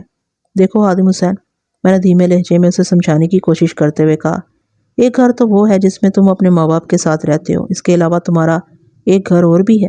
اس کی الجھن سوا ہو گئی، اس شرابی لہجے میں مستفسر ہوا، میرا دوسرا گھر کون سا ہے تھانے دار صاحب؟ تمہارے دوسرے گھر کا نام ہے وارث نگر۔ میں نے ایک ایک لفظ پر زور دیتے ہوئے کہا، جہاں تم پورے گاؤں والوں کے ساتھ رہتے ہو اور اسی گھر میں تمہاری محبت ناصرہ بھی موجود ہے۔ کیا تم وارث نگر کو اپنا گھر تسلیم کرنے کے لیے راضی نہیں ہو؟ محبوب کی گلی کا تو کتا بھی عزیز جان ہوتا ہے۔ میں نے بڑی ہوشیاری اور مہارت سے ناصرہ کی ذات کا استعمال کیا تھا۔ خادم کے پاس انکار کی کوئی گنجائش باقی نہ رہی۔ گردن کو ثباتی جنبش دیتے ہوئے اس نے توانا لہجے میں کہا، جی بالکل میں تسلیم کرتا ہوں کہ وارث نگر میرے گھر کے مانند ہے۔ یہاں بسنے والے ہر شخص کو میں اپنا سمجھتا ہوں۔ تمہارے انہی اپنوں میں ایک شخص صدیق بھی تھا۔ گزشتہ روز کھیتوں میں اس کی گردن کٹی لاش ملی تھی اور آج عصر کے بعد اس کی تدفین ہے۔ کیا یہ بہتر نہیں ہوگا کہ جب تک میں صدیق کے قاتلوں کو گرفتار نہ کر لوں ہم ناصرہ کے موضوع کو ایک طرف رکھ دیتے ہیں؟ میں سمجھتا ہوں تم بآسانی چند روز کے لیے ناصرہ کو بھول کر میرے ساتھ بھرپور تعاون کرو گے۔ اور میں آپ کے ساتھ کیا تعاون کروں جناب؟ وہ متذبذب نظر سے مجھے دیکھتے ہوئے بولا، تم بہت کام کے آدمی ہو خادم حسین۔ میں نے نرم لہجے میں کہا، مجھے پتا چلا ہے کہ تم نے صدیق کے قاتل کو وقوع والی رات کھیتوں میں سے نکلتے دیکھا تھا، ہے نا؟ میں نے دنستہ الفاظ کو گھما پھرا کر اس کے سامنے رکھا تھا تاکہ اس کا ری ایکشن دیکھ سکوں۔ حالانکہ صدیق کی بیوہ کلثوم نے مجھے مختلف بات بتائی تھی۔ میری بات پر خادم حسین اس طرح اچھلا جیسے کسی نے بے خبری میں اس کی پسلیوں میں کوئی سوئی چبھو دی ہو۔ تعجب خیز نظر سے مجھے دیکھتے ہوئے اس نے بے سختہ پوچھا، میں نے تو ایسا نہیں کہا، آپ کو یہ بات کس نے بتائی ہے تھانے دار صاحب؟ صدیق کی بیوہ کلثوم نے۔ میں نے اس کے چہرے پر نگاہ جما کر جواب دیا، وہ جھوٹ بول رہی ہے۔ اس نے برہمی سے کہا۔ میں نے پوچھا، پھر سچ کیا ہے؟ میں نے تو صدیق کے بڑے بھائی حنیف کو کھیتوں میں سے نکلتے دیکھا تھا۔ اس نے بتایا، اگلی صبح انہی کھیتوں میں صدیق کی لاش پڑی ملی تھی۔ یہ بھی تو ہو سکتا ہے کہ حنیف ہی نے صدیق کو موت کے گھاٹ اتارا ہو۔ میں نے خادم حسین کے چہرے کے تاثرات کا جائزہ لیتے ہوئے ایک اور چال چلی، یہ ناممکن تو نہیں، دونوں بھائیوں میں اینٹ کتے کا بیر تھا۔ تم اس بارے میں کیا کہتے ہو؟ میں بھلا کیا کہہ سکتا ہوں تھانے دار صاحب؟ وہ لکنت زدہ لہجے میں بولا، میں نے جو دیکھا وہ آپ کو بتا دیا، میں اس سے زیادہ اور کچھ نہیں جانتا۔ خادم حسین کی آنکھوں اور زبان میں مجھے تضاداتی جھلک نظر آئی۔ میں چند لمحات تک اسے گھورتا رہا، پھر خاصے سنگین لہجے میں کہا، میں تمہاری بات کا یقین کر لیتا ہوں کہ تم اس سے زیادہ اور کچھ نہیں جانتے، لیکن اگر بعد میں مجھے پتا چلا کہ تم نے مجھ سے کچھ چھپانے کی کوشش کی ہے تو میں تمہاری کھال کھینچ کر اس کے اندر بھوس بھروا دوں گا۔ وہ تھوک نگلتے ہوئے بولا، چچی، تم نے وقوع کی رات کتنے بجے حنیف کو ان کھیتوں سے نکلتے دیکھا تھا جہاں اگلی صبح صدیق کی گردن کٹی لاش دریافت ہوئی تھی؟ میں نے اپنے سوالات میں تیزی لاتے ہوئے کہا، میرے خیال میں اس وقت رات کے 9 اور 10 بجے کا کوئی ٹائم تھا۔ اس نے تھوڑی دیر سوچنے کے بعد جواب دیا، تم اس وقت کھیتوں میں کیا کر رہے تھے؟ میں نے پوچھا۔ صدیق کی بیوہ کلثوم نے مجھے بتایا تھا کہ مقتول صدیق 14 اکتوبر کو شام سے تھوڑی دیر پہلے چمن آباد جانے کے لیے گھر سے نکلا تھا، یعنی 5 اور 6 بجے کے درمیان۔ پوسٹ مارٹم رپورٹ کے مطابق صدیق کی موت 14 اکتوبر کی رات 8 اور 10 بجے کے درمیان واقع ہوئی تھی۔ مقتول کے گھر سے روانہ ہونے اور موت کو گلے لگانے میں 3 سے 4 گھنٹے کا وقت حائل تھا۔ اغلب امکان اسی بات کا تھا کہ اس دوران میں مقتول گہری بے ہوشی میں رہا ہوگا۔ میرے پیٹ میں تھوڑی گڑبڑ تھی سرکار، خادم حسین نے میرے استفسار کے جواب میں بتایا۔ میں رفع حاجت کے لیے ادھر گیا تھا۔ تمہارا نورپور کا دورہ کیسا رہا؟ اچانک میں نے زاویہ سوالات میں تبدیلی لاتے ہوئے پوچھا۔ اچھا رہا جناب، وہ گڑبڑائے ہوئے انداز میں بولا، نورپور میں میری ماسی صفیہ رہتی ہے، میں اسی سے ملنے گیا تھا۔ ایک فوری خیال کے تحت میں نے خادم حسین کی انگلیوں کی طرف دیکھتے ہوئے سوال کیا، تمہارے دونوں ہاتھ خالی نظر آ رہے ہیں، کیا تمہیں انگوٹھی وغیرہ پہننے کا شوق نہیں ہے؟ نہیں سرکار۔ وہ اپنی دونوں مٹھیوں کو کھول بند کرنے کے بعد انگلیوں کو گھورتے ہوئے بولا، مجھے مندریوں کا کبھی شوق نہیں رہا، مجھے چائے واردات سے چاندی کی ایک مردانہ انگوٹھی ملی ہے۔ میں نے خادم حسین کے چہرے کے تاثرات کا جائزہ لیتے ہوئے عام سے لہجے میں کہا، ہو سکتا ہے جی وہ انگوٹھی قاتل کی انگلی سے نکل کر وہاں گر گئی ہو۔ خادم حسین نے اضطراری لہجے میں کہا، میرا بھی یہی خیال ہے۔ میں نے اپنی میز کی دراز کھولتے ہوئے معتدل انداز میں کہا، میں وہ انگوٹھی تمہیں دکھاتا ہوں، ممکن ہے اس انگوٹھی کو دیکھ کر تمہیں کچھ یاد آ جائے۔ پھر میں نے لاجورد جڑی چاندی کی وہ انگوٹھی دراز میں سے برآمد کر کے خادم حسین کے سامنے میز پر رکھ دی۔ مذکورہ انگوٹھی پر نگاہ پڑتے ہی خادم حسین کی آنکھوں میں شناسائی کی چمک نمودار ہوئی۔ اگلے ہی لمحے وہ سرسراتی ہوئی آواز میں بول اٹھا، تھانے دار صاحب، یہ انگوٹھی تو میں نے حنیف کے ہاتھ میں دیکھی ہے۔ میں جب بھی اس کی دکان سے کوئی سودا لینے گیا، یہ انگوٹھی اس کے سجے ہاتھ کی ایک انگلی میں مجھے نظر آئی۔ خادم حسین نے انگوٹھی کے حوالے سے بہت بڑا انکشاف کر ڈالا تھا۔ حنیف کی انگوٹھی کا جائے وقوع سے ملنا اور اس کا موقع واردات پر پایا جانا اسی جانب اشارہ کرتا تھا کہ صدیق کی المناک موت کا ذمہ دار صرف اور صرف حنیف ہی تھا۔ تم پیٹ کے کیسے ہو؟ میں نے خادم حسین سے پوچھا۔ میرے اس اچانک سوال پر اس نے بڑی رسان سے جواب دیا، اب میرا پیٹ بالکل ٹھیک ہے جناب۔ میں یہ پوچھ رہا ہوں کہ تم پیٹ کے ہلکے ہو یا مضبوط؟ میں نے سٹ پٹائے ہوئے لہجے میں کہا، ابھی ہمارے درمیان جو گفتگو ہوئی ہے اسے حفاظت کے ساتھ اپنے اندر چھپا کر رکھ سکتے ہو؟ جی بالکل تھانے دار صاحب، آپ مجھ پر بھروسہ کر سکتے ہیں۔ ٹھیک ہے، اب تم اپنے گھر جاؤ۔ میں نے گہری سنجیدگی سے کہا، اگر تم سے کوئی بات پوچھے کوئی کہ تمہیں تھانے کیوں بلایا تو کوئی بھی بہانہ کر دینا، مگر اصل معاملہ کسی کو نہ بتانا۔ جی میں سمجھ گیا، وہ مضبوط لہجے میں بولا، اور جب تک صدیق کا قاتل میری گرفت میں نہیں آ جاتا تم وارث نگر سے باہر قدم نہیں نکالو گے۔ میں نے تاکیدی انداز میں کہا، میں جب بھی ضرورت محسوس کروں گا تو میں تھانے بلا لوں گا۔ جو حکم جناب۔ وہ اطاعت گزاری سے بولا، آپ نے مجھے جو سمجھایا میں اس کے مطابق عمل کروں گا اور آپ کو شکایت کا موقع نہیں دوں گا۔ شاباش، میں نے تعریفی انداز میں کہا۔ خادم حسین کو رخصت کرنے کے بعد میں نے کانسٹیبل عباس اختر کو اپنے پاس بلا لیا۔ وہ حوالدار کے پاس بیٹھا میرے اشارے کا انتظار کر رہا تھا۔ میں نے تھوڑی دیر پہلے اسے وارث نگر بھیجنے کے بارے میں سوچا تھا، مگر خادم حسین سے ہونے والی گفتگو کے بعد میں نے اپنا ارادہ بدل دیا تھا۔ عباس اختر میرے پاس حاضر ہوا تو میں نے اس سے تازہ ترین صورتحال سے آگاہ کر دیا۔ میرے خاموش ہوتے ہی وہ جوش بھرے لہجے میں بولا، کبیر احمد سے پوچھ تاچھ کی تو اب ضرورت نہیں، میں جا کر سیدھا مقتول کے بڑے بھائی حنیف کو اٹھا لاتا ہوں۔ ابھی نہیں، میں نے نفی میں گردن ہلاتے ہوئے کہا، تھوڑی دیر میں اس کے چھوٹے بھائی کی تدفین ہے، اسے اطمینان سے ان معاملات کو نپٹانے دو، ہم کل علیہ صبح اس پر ہاتھ ڈالیں گے، اور اس وقت تک اگر اسے پتہ چل گیا کہ اس کی انگوٹھی ہمیں جائے وقوع سے ملی ہے تو وہ محتاط ہو جائے گا۔ عباس نے ایک اہم پہلو کی جانب اشارہ کرتے ہوئے کہا، اور عین ممکن ہے وہ گرفتاری کے خوف سے کہیں غائب ہو جائے اور ہم ہاتھ ملتے رہ جائیں۔ ایسا نہیں ہوگا عباس اختر، میں نے کانسٹیبل کی آنکھوں میں دیکھتے ہوئے پر اعتماد انداز میں کہا، یہ بات ابھی تک میرے، تمہارے اور خادم حسین کے درمیان ہے۔ اس حوالے سے میں نے خادم حسین کو اچھی طرح سمجھا دیا ہے، جب تک میں اسے اجازت نہ دوں وہ اپنی زبان پر تالا ڈال کر رکھے گا، باقی رہ گئے ہم دونوں تو ہم بھلا کسی کو کچھ کیوں بتائیں گے؟ تب تو ٹھیک ہے، وہ ایک اطمینان بھری سانس خارج کرتے ہوئے بولا۔ پھر ہم اس کیس کے مختلف پہلوؤں پر بات کرنے لگے۔ 17 اکتوبر کی صبح میں نے کانسٹیبل کو بھیج کر حنیف کو تھانے بلا لیا۔ وہ اس اچانک بلاوے پر ہنسا الجھا ہوا نظر آتا تھا۔ میں نے اسے اپنے سامنے چوبی بینچ پر بیٹھنے کو کہا اور ہلکے پھلکے انداز میں بات چیت کا آغاز کیا۔ صدیق کی تدفین خیر و عافیت سے ہو گئی ہے نا؟ میں نے اس کے چہرے پر نگاہ گاڑ کر سوال کیا۔ جی تھانے دار صاحب، اس نے اداس لہجے میں جواب دیا۔ یہ بات تو تمہیں پتہ چل ہی گئی ہوگی کہ تمہارے بھائی کو 14 اکتوبر کی رات 8 اور 10 بجے کے درمیان موت کے گھاٹ اتارا گیا۔ میں نے ٹھہرے ہوئے لہجے میں کہا، جی یہ سننے میں آیا ہے۔ اس نے اس بات میں گردن ہلاتے ہوئے کہا۔ گفتگو کے دوران میں نے بطور خاص اس کے ہاتھوں کا بھی جائزہ لیا۔ مجھے اس کے دائیں ہاتھ کی رنگ فنگر یعنی تیسری انگلی میں عقیق جڑی چاندی کی ایک انگوٹھی دکھائی دی۔ یہ اعلیٰ درجے کا یمنی عقیق تھا۔ میں نے تھوڑا آگے جھک کر آزرانہ انداز میں استفسار کیا، حنیف کیا تمہاری خواہش یہ ہے کہ میں صدیق کے قاتل کو کیفر کردار تک پہنچاؤں؟ اس میں کیا شک ہے تھانے دار صاحب، وہ گہری سنجیدگی سے بولا، ہمارے آپسی اختلافات اپنی جگہ، لیکن سچی بات یہ ہے کہ صدیق کی موت سے مجھے دلی صدمہ پہنچا ہے۔ میں چاہتا ہوں کہ آپ جلد از جلد اس کمینے شخص کو گرفتار کر کے اسے عدالت سے عبرتناک سزا دلوائیں۔ بات کے اختتام تک وہ خاصا جذباتی ہو گیا تھا۔ اس اثناء میں نے اس کے چہرے سے ایک لمحے کے لیے بھی نظر نہیں ہٹائی تھی۔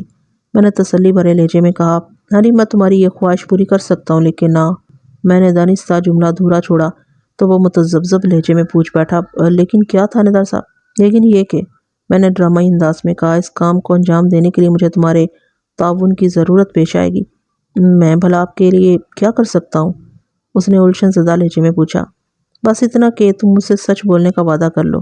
میں نے ابھی تک آپ سے کوئی جھوٹ نہیں بولا سرکار، وہ لجاجت امیز انداز میں بولا۔ آپ مجھ سے کون سا سچ سننا چاہتے ہیں؟ بس میں تم سے جو سوال کروں اس کا بالکل درست جواب دینا۔ میں نے اس کی آنکھوں میں آنکھیں ڈال کر کہا، اس سے زیادہ کچھ نہیں۔ وہ تھوک نگلتے ہوئے بولا، جی پوچھیں۔ 14 اکتوبر کی رات کو 8 اور 10 بجے کے درمیان میں تم کہاں تھے؟ میں نے سرسراتے ہوئے لہجے میں استفسار کیا۔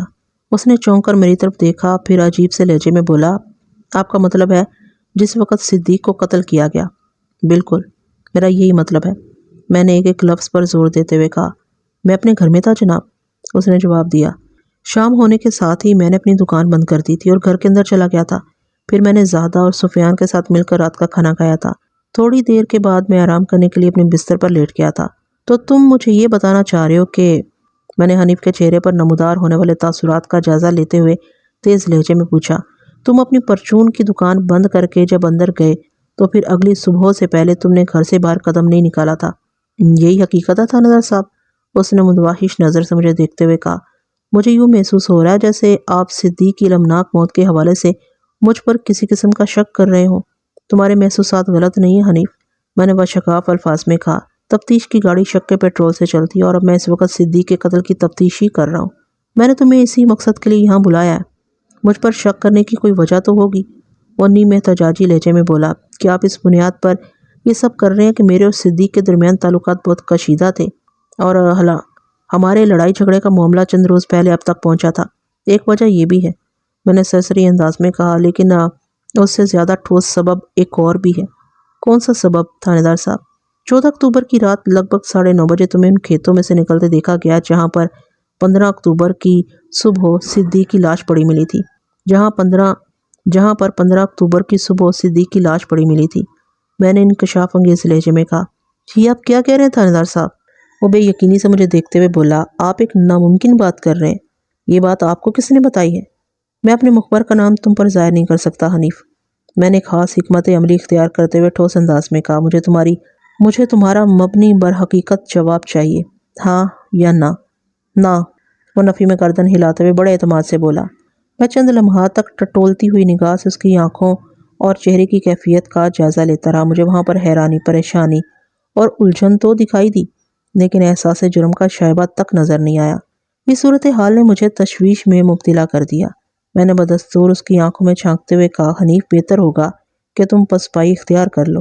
میرے پاس ایک ایسا ٹھوس ثبوت بھی موجود ہے جو جائے واردات پر تمہاری آمد و جامد کو ظاہر کرتا ہے۔ ایسا کون سا ثبوت ہے تھانیدار صاحب؟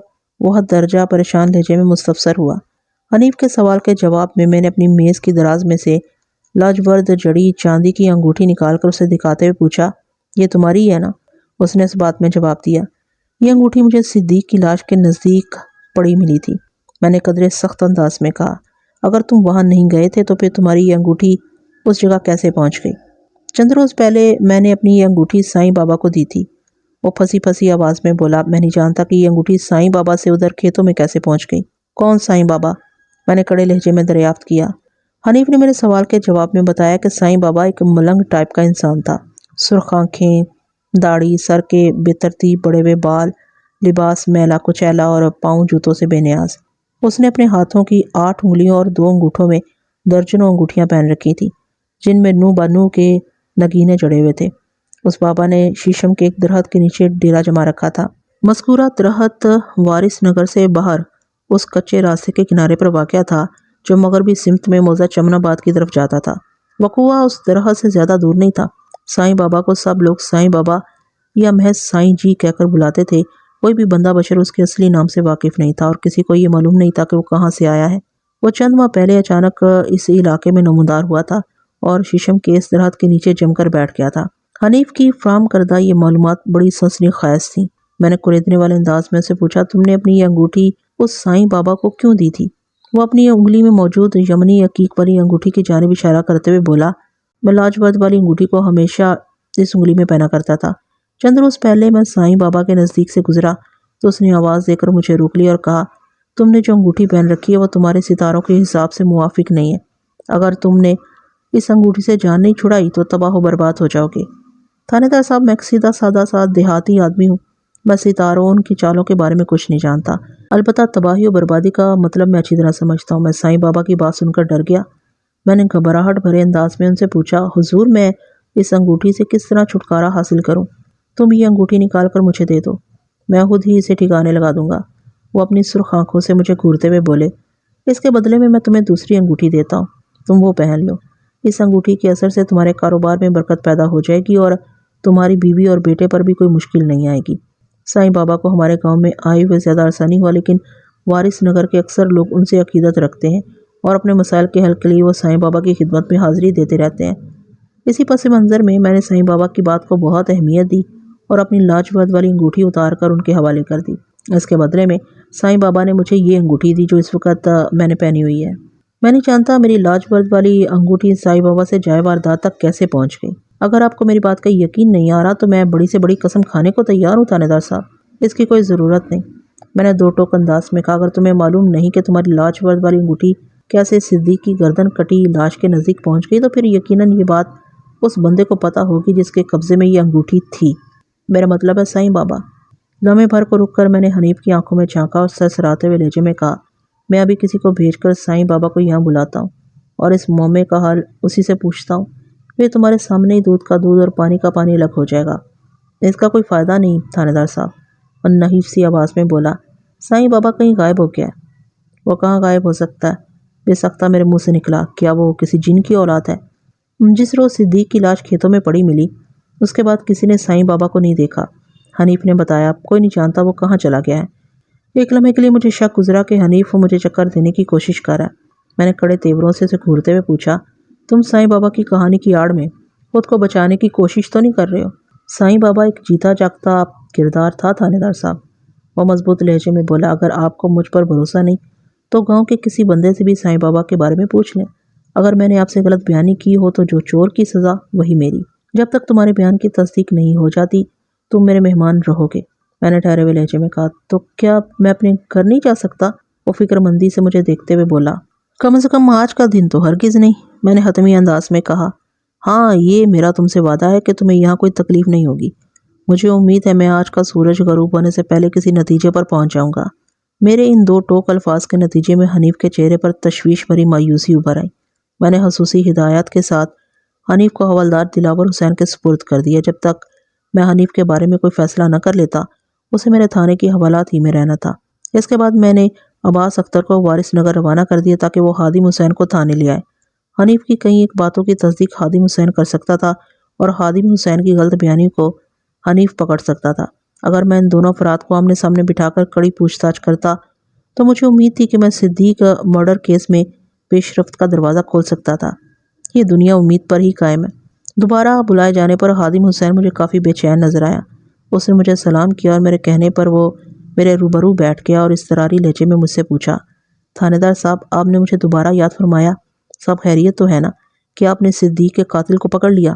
ان لمحات میں حنیف میرے تھانے کی حوالات میں موجود تھا، مگر یہ بات خادم حسین نہیں جانتا تھا۔ دونوں کو آمنے سامنے بٹھانے سے پہلے میں خادم حسین سے چند باتیں کرنا ضروری سمجھتا تھا۔ قاتل کی گردن میرے ہاتھوں سے زیادہ دور نہیں ہے خادم حسین، میں نے اس کے سوال کے جواب میں معتدل انداز میں کہا۔ تمہیں میں نے تھانے اس لیے بلایا ہے کہ تم سے سائیں بابا کے بارے میں پوچھ گچھ کر سکوں۔ تم سائیں کو تو جانتے ہو نا؟ میں کیا، پورا پنڈ سائیں بابا کو جانتا ہے، وہ جلدی سے بولا۔ لوگ اپنے مسائل کے سلسلے میں سائیں بابا کے پاس جاتے ہیں، میں سارے پنڈ کی نہیں صرف تمہاری بات کر رہا ہوں خادم حسین، میں نے قدرے سخت لہجے میں کہا۔ میرے الفاظ میں موجود سنگینی کو محسوس کر کے وہ سنبھل گیا اور دھیرے سے بولا، جی میں بھی سائیں بابا کو جانتا ہوں۔ صرف سوکھا جانتے ہی ہو یا دوسرے لوگوں کی طرح اپنے کسی کام کے لیے سائیں بابا کی خدمت میں بھی کبھی حاضر ہوئے ہو؟ میں نے کریدنے والے انداز میں کہا۔ خادم حسین کے چہرے پر ایک رنگ سا آ کر گزر گیا۔ اس کی آنکھوں سے جھلکنے والے تاثرات اس بات کی چگلی کھا رہے تھے کہ جیسے اس کی کوئی چوری پکڑی گئی ہو۔ اس کی کیفیت نے مجھے شبہے میں ڈال دیا۔ کیا میں نے تم سے سونا بنانے کا فارمولہ پوچھ لیا ہے جو تم گہری سوچ میں پڑ گئے ہو؟ میں نے ڈانٹ آمیز انداز میں پوچھا۔ وہ جی، میں اپنے کام کے سلسلے میں سائیں بابا کے پاس گیا تھا، اس نے اپنے شش و پنج کی وضاحت کرتے ہوئے بتایا۔ تو کیا تمہارا وہ کام ہو گیا تھا؟ میں نے پوچھا۔ جی کافی حد تک ہو گیا ہے، وہ اس بات میں گردن ہلاتے ہوئے بولا، سائیں جی کا دیا ہوا تعویذ کام کر رہا ہے، مجھے امید ہے چند روز بعد میرا مقصد حاصل ہو جائے گا اور اس سلسلے میں آپ میری مدد کریں گے۔ میں ادھر ادھر کی باتوں میں الجھا کر خادم حسین کو اپنے انداز میں کھس رہا تھا، لیکن جب اس نے اپنے معاملے میں مجھے ملوث کیا تو میرے کان کھڑے ہو گئے۔ میں نے تیز نظر سے اسے گھورتے ہوئے استفسار کیا، تم نے سائیں بابا سے کس کام کے لیے تعویذ لیا تھا؟ وہ جی، وہ قدرے شرماتے ہوئے بولا، میں ناصرہ سے بہت زیادہ محبت کرتا ہوں، لیکن اس کا باپ ایوب علی مجھ سے نفرت کرتا ہے۔ میں نے سائیں بابا کو اپنے مسئلے کے بارے میں بتایا تو انہوں نے مجھے ایک تعویذ دیا اور کہا کہ اس تعویذ کے اثر سے کوئی ایسا راستہ ضرور نکلے گا کہ ایوب علی اپنی بیٹی کی شادی مجھ سے کرنے پر مجبور ہو جائے گا، اور آپ دیکھ لیں، آپ کی شکل میں سائیں بابا کے دیے ہوئے تعویذ کے اثر سے وہ راستہ نکل آیا۔ آپ نے کل مجھے یقین دلایا تھا کہ صدیق کے قاتل کی گرفتاری کے بعد آپ ناصرہ کے باپ کو میرے حق میں راضی کرنے کے لیے اپنا پورا زور لگائیں گے۔ الو کا پٹھا گدھا کہیں کا، میں نے دل میں کہا، پھر زبان سے اس احمق ناس کو مخاطب کرتے ہوئے کہا، وہ سب تو بات کی باتیں خادم حسین، ابھی تو ایک اور سنگین مسئلہ سر اٹھا کر کھڑا ہو گیا۔ اس نے حیرت اور الجھن کے ملے جلے تاثرات کے ساتھ مجھ سے پوچھا، کون سا مسئلہ تھانیدار صاحب؟ تمہارا وہ سائیں بابا اچانک کہیں غائب ہو گیا ہے۔ میں نے اس کی آنکھوں میں دیکھتے ہوئے فکر مندی سے کہا، مجھے نہیں لگتا کہ اب سائیں بابا کا دیا ہوا تعویذ کوئی اثر دکھائے گا۔ جب مرشد سر پر موجود نہ ہو تو پھر اس کی دی ہوئی چیزیں بھی ایک دم فضول اور بیکار ہو جاتی ہیں۔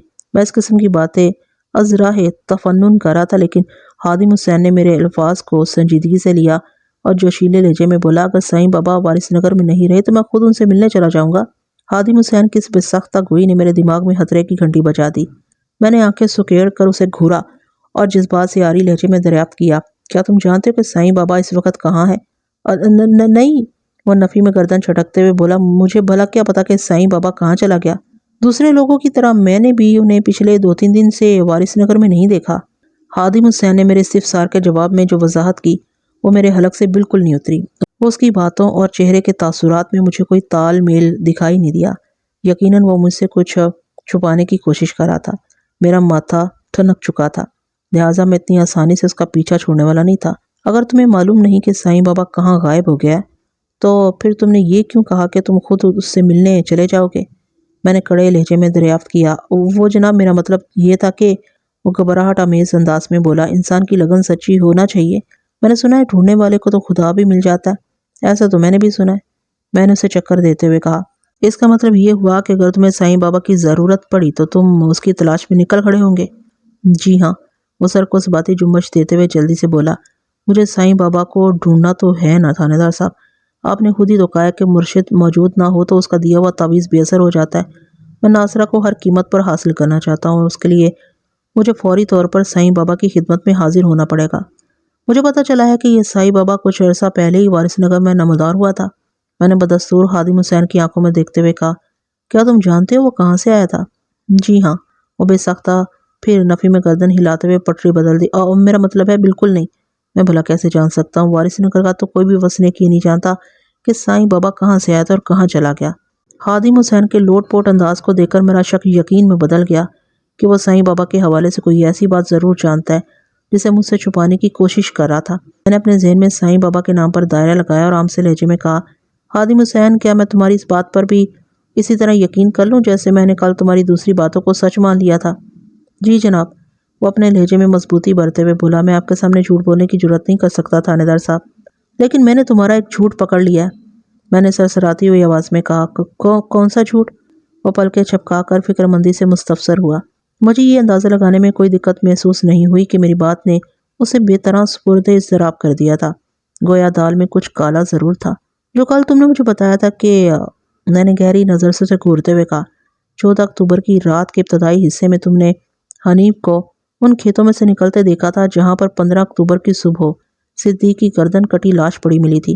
ایسا کہنے کے لیے تو مجھے وہ بولتے بولتے اچانک رکا، پھر اپنی بوکھلاہٹ پر قابو پانے کی کوشش کرتے ہوئے کہنے لگا، مجھے جو نظر آیا تھا وہ میں نے آپ کو بتا دیا تھا۔ میں نے کسی کی ہدایت پر ایسا نہیں کیا تھا تھانیدار صاحب۔ لولی لنگڑی اس وضاحت کے بعد وہ الجھن زدہ چور نظر سے مجھے تکنے لگا۔ تھوڑی دیر پہلے خادم حسین کی باتوں سے میں نے یہ محسوس کیا تھا کہ دال میں کچھ کالا ہے، لیکن اب یہ پتہ چل رہا تھا کہ پوری دال ہی کالی ہے۔ سائیں بابا کے ساتھ ہی میں نے خادم حسین کے نام پر بھی سرکل لگا دیا۔ میں نے کل تم پر واضح کر دیا تھا کہ اگر تم نے مجھے چکر دینے کی کوشش کی تو میں تمہاری کھال کھچوا کر اس میں بھوس بھروا دوں گا، میں نے بے رحم لہجے میں کہا۔ لیکن لگتا ہے میری بات ٹھیک طرح سے تمہارے بھیجے میں بیٹھی نہیں۔ وہ میری صفاق نکاح کی تاب نہ لاتے ہوئے نحیف سی آواز میں بولا، میں آپ کے ساتھ کوئی چکر بازی نہیں کر رہا سرکار۔ اس کی آنکھیں اس کی زبان کا ساتھ نہیں دے رہی تھی۔ صاف نظر آ رہا تھا کہ وہ سابق جھوٹ کو نبھانے کے لیے مزید دروغ گوئی سے کام لے رہا تھا۔ میں نے اس کے کانوں کے کیڑے چھاڑنے کی غرض سے مصلحتاً جھوٹ بولا، یہ دیکھنے کے لیے میرے مخبر کی رپورٹ درست ہے یا تم سچے ہو۔ میں نے حنیف کی بیوی زادہ، ان کے بیٹے سفیان اور آس پڑوس کے چند لوگوں سے پوچھ گچھ کی ہے، اور مجھے پتا چلا ہے کہ اس رات حنیف ایک منٹ کے لیے بھی اپنے گھر سے باہر نہیں گیا تھا۔ اب مجھے بتاؤ، تم نے اسے کھیتوں سے نکلتے کیسے دیکھ لیا تھا؟ کیا تم کسی کے ایما پر حنیف کو اپنے بھائی کے قتل میں ملوث کرنے کی کوشش کر رہے ہو؟ نہیں جی، اتنا کہہ کر وہ خاموش ہو گیا۔ پچھلے 15 منٹ میں تم نے اپنے بیان میں جتنی مہارت سے کلا بازیاں لگائی ہیں، اس سے تو ایسا ہی لگتا ہے۔ میں نے بفرے ہوئے لہجے میں کہا، شرافت سے سچ اگل دو گے تو میں تمہاری بچت کے بارے میں ضرور سوچوں گا۔ بصورت دیگر مجھے تمہارے ساتھ سختی سے پیش آنا پڑے گا۔ میں تمہیں حوالدار دلاور حسین کے حوالے کرنے پر مجبور ہو جاؤں گا، اور یہ بات ذہن میں رکھ لو کہ دلاور میری طرح نرمی سے پیش نہیں آئے گا۔ وہ کسی جلاد سے کم نہیں ہے۔ خادم حسین کی پیشانی عرق آلود ہو گئی۔ وہ نہ پائے رفتن نہ جائے ماندن ایسی کیفیت کا شکار نظر آنے لگا۔ اس سچویشن میں اس کے چہرے کی بدصورتی انتہائی خوفناک اور بھیانک ہو گئی تھی۔ آپ کا یہ مخبر آخر ہے کون؟ وہ بے چارگی سے بولا۔ میں نے آواز بلند کانسٹیبل کو پکارا، عباس اختر، ذرا حوالاتی کو میرے کمرے میں بھیج دو۔ کیا آپ نے اپنے مخبر کو حوالات میں بند کر رکھا ہے؟ اس نے حیرت بھرے لہجے میں مجھ سے پوچھا۔ اس کی حفاظت کے پیش نظر میں نے مصنوعی سنجیدگی کے ساتھ کہا، مجھے ڈر تھا کوئی شخص یعنی قاتل یا اس کا کوئی ساتھی میرے مخبر کو جانی نقصان پہنچانے کی کوشش نہ کرے، لیکن اب یہ خدشہ ٹل گیا۔ وہ عجیب سے لہجے میں بولا، آپ کی بات میری سمجھ میں نہیں آئی تھانے دار صاحب۔ ایسے کوئی فرق نہیں پڑتا، کیونکہ اب مجھے اس مخبر کی ضرورت نہیں رہی۔ میں نے بدستور گھمبیر انداز میں کہا، کیونکہ مجھے اس سے زیادہ مستعد ایک دوسرا مخبر مل گیا ہے۔ نئے مخبر کی جان کی سلامتی کی خاطر میں اسے حوالات میں بند کرنے والا ہوں۔ خادم حسین نے بدکی ہوئی نظروں سے مجھے دیکھا اور اضطراری لہجے میں مجھ سے پوچھا، آپ کا دوسرا مخبر کون ہے؟ تم۔ میں نے انگلی سے اس کی جانب اشارہ کر دیا۔ میں توقع کر رہا تھا کہ میرے اس انکشاف کے بعد وہ کچھ اس قسم کے مکالمے ادا کرے گا۔ تھانے دار صاحب، یہ آپ کیا کہہ رہے ہیں؟ آپ مجھے حوالات میں کیوں ڈلوانا چاہتے ہیں؟ آخر میرا قصور کیا ہے؟ بلا بلا بلا۔ مگر اس نے جس رد عمل کا مظاہرہ کیا، اس سے میرے تمام اندازوں اور توقعات پر پانی پھر گیا۔ میں نے جیسے ہی انگلی کا اشارہ کرتے ہوئے اس کے سوال کا جواب دیا، وہ ایک جھٹکے سے اٹھ کھڑا ہوا۔ خادم حسین کی اس میکانیکی حرکت کو دیکھ کر ذہن میں پہلا خیال یہی آیا کہ اس چوبی بینچ میں یک خونی کیلیں نکل آئی ہیں، جنہوں نے اس کی تشریف مبارک کو چھید ڈالا ہے۔ قبل اس کے کہ میں خادم حسین کی اس اچانک حرکت پر کچھ کہتا، اس نے دروازے کی سمت دوڑ لگا دی۔ اگلے ہی لمحے خوفناک تصادم دیکھنے کو ملا۔ جس وقت خادم حسین کمرے کے دروازے پر پہنچا، اسی لمحے عباس اختر اور حنیف کمرے میں داخل ہوئے۔ ان 3 افراد کے ٹکراؤ کے نتیجے میں خادم حسین کمرے کے فرش پر جا گرا۔ عباس اختر، میں نے چیخ سے مشابہ لہجے میں کانسٹیبل کو پکارا، اس بدماش کو فوراً قابو کرو، یہ یہاں سے فرار ہونے کی کوشش کر رہا ہے۔ عباس اختر نے آنے واحد میں میرے حکم کی تعمیل کر دی۔ اس دوران میں نے بھی اپنی کرسی چھوڑ دی اور خادم حسین کے نزدیک آ کر اس کے منحوس گال پر ایک کرارا تھپڑ مارنے کے بعد خوخار لہجے میں پوچھا، کس ماں کی بغل میں گھسنے جا رہے تھے؟ وہ چپ چاپ رحم طلب نظر سے مجھے دیکھنے لگا۔ اب میں تم سے کسی قسم کی رعایت نہیں کروں گا۔ میں نے اس کی پنڈلی کے سامنے والی ہڈی پر ایک زوردار ٹھڈا رسید کرنے کے بعد تمکی امیز لہجے میں کہا، خادم حسین، تمہیں اور تمہارے پیر فرتوت سائیں بابا کو مجھ سے کوئی بچا نہیں سکے گا۔ میں نے تم دونوں کے اندر سے صدیق کے قاتل کو برآمد کرنا ہے۔ اچانک ایسی صورتحال پیدا ہو گئی تھی کہ خادم حسین اور حنیف کو سامنے بٹھا کر مناظرہ کرنے کی ضرورت باقی نہیں رہی تھی۔ میں نے خادم حسین کو اس تاکید کے ساتھ حوالدار کے سپرد کر دیا، دلاور حسین، یہ بندہ کئی دنوں کا بھوکا پیاسا ہے، اور اس کے ساتھ ہی یہ اچانک روحانی یتیم بھی ہو گیا۔ اس کا مرشد مفقود الخبر ہو چکا ہے۔ تم شام تک اس کی خوب خاطرداری کرو۔ جب اس کی زبان میں قوت گویائی لوٹ آئے تو اسے میرے پاس لے آنا، تب میں اس کا سنسنی خیز انٹرویو کروں گا۔ میں نے اشاروں کنایوں میں حوالدار کو جو احکامات صادر کیے وہ اس نے کما حقہ سمجھ لیے۔ اگلے ہی لمحے وہ خادم حسین کو دھکیلتے ہوئے کچھ اس انداز میں میرے کمرے سے رخصت ہوا جیسے قربانی کے جانور کو قصاب مذبح لے جاتا ہے۔ یہ بتانے کی ضرورت نہیں کہ میں نے حنیف کو اسی وقت گھر جانے کی اجازت دے دی تھی۔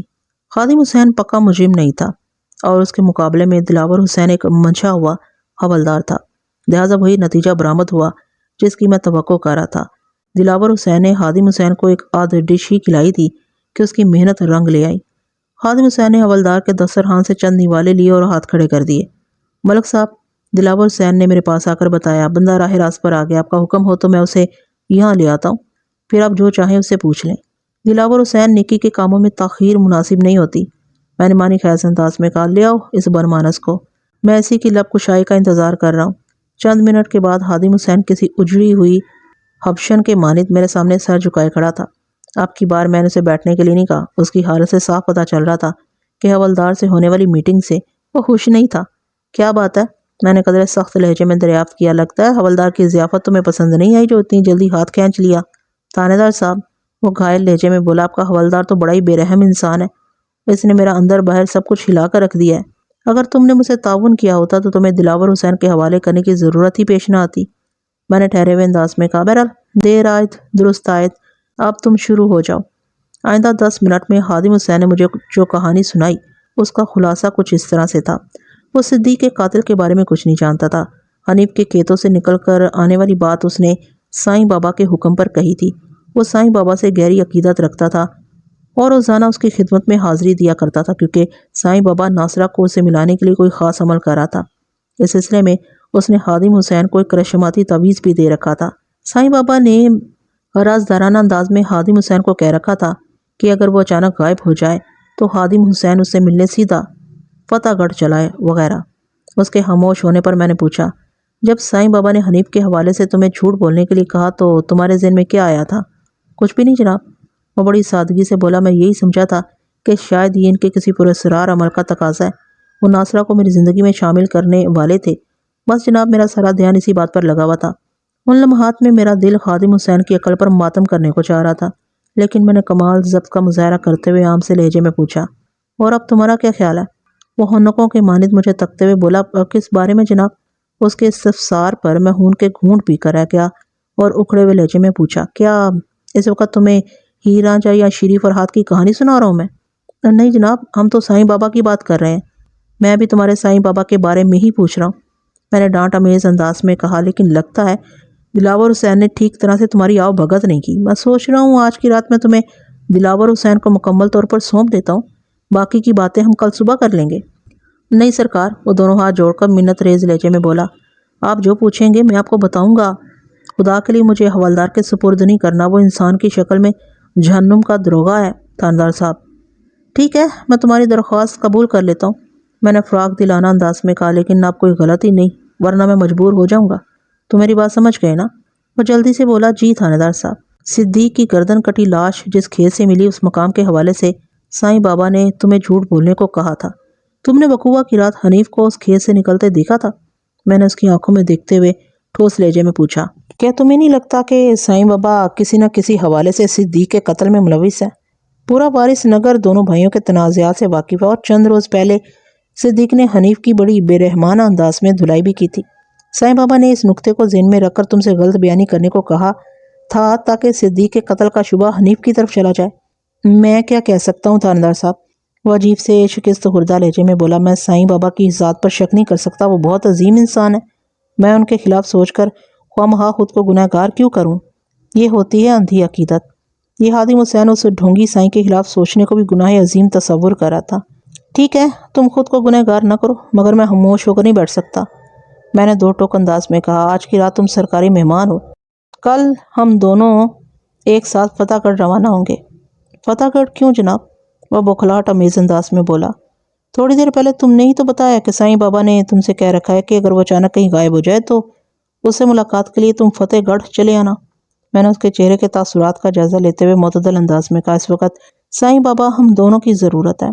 تم اس کی مدد سے ایوب علی کی مثل حور بیٹی ناصرہ کو حاصل کرنا چاہتے ہو، اور میں اس کی دم میں نمدہ فٹ کر کے صدیق کے قاتل کی گردن ناپنے کا ارادہ رکھتا ہوں۔ اس صورتحال میں ہم دونوں پر فتح گڑھ یاترا واجب ہو چکی ہے خادم حسین۔ اس کے چہرے پر الجھن نمودار ہوئی، مجھے اس کی آنکھوں میں حد درجہ بے چینی دکھائی دی۔ میں نے کڑے لہجے میں استفسار کیا، کیا ہوا خادم حسین؟ فتح گڑھ کا ذکر سن کر تمہارے حواس مختل کیوں ہو گئے ہیں؟ تم یکایک مجھے صدیوں کے بیمار نظر آنے لگے ہو، آخر ماجرا کیا ہے؟ جناب، فتح گڑھ جانے کا کوئی فائدہ نہیں، اور ڈرامائی انداز میں بولا، سائیں بابا ہمیں وہاں نہیں ملے گا۔ بات کے اختتام پر وہ نگاہ چرا کر دوسری جانب دیکھنے لگا۔ تم کس بنیاد پر اتنی بڑی بات کر رہے ہو؟ میں نے سنسناتے ہوئے لہجے میں پوچھا۔ کیا سائیں بابا نے ابھی تم سے روحانی رابطہ کر کے اس بارے میں بتایا؟ نہیں جی، وہ ہچکچاہٹ بھرے انداز میں بولا۔ بات دراصل یہ ہے کہ اسے میرے شک کی تصدیق کرتے ہوئے کہا، میں پرسوں فتح گڑھ گیا تھا سائیں بابا سے ملنے۔ پھر تمہاری اس سے ملاقات ہوئی؟ نہیں جناب، اس نے میرے استفسار کے جواب میں بتایا۔ سائیں جی نے مجھ سے کہا تھا کہ جب بھی مجھ سے ملنا ہو تو میں فتح گڑھ پہنچ کر اعجاز مغل کے بارے میں پوچھوں۔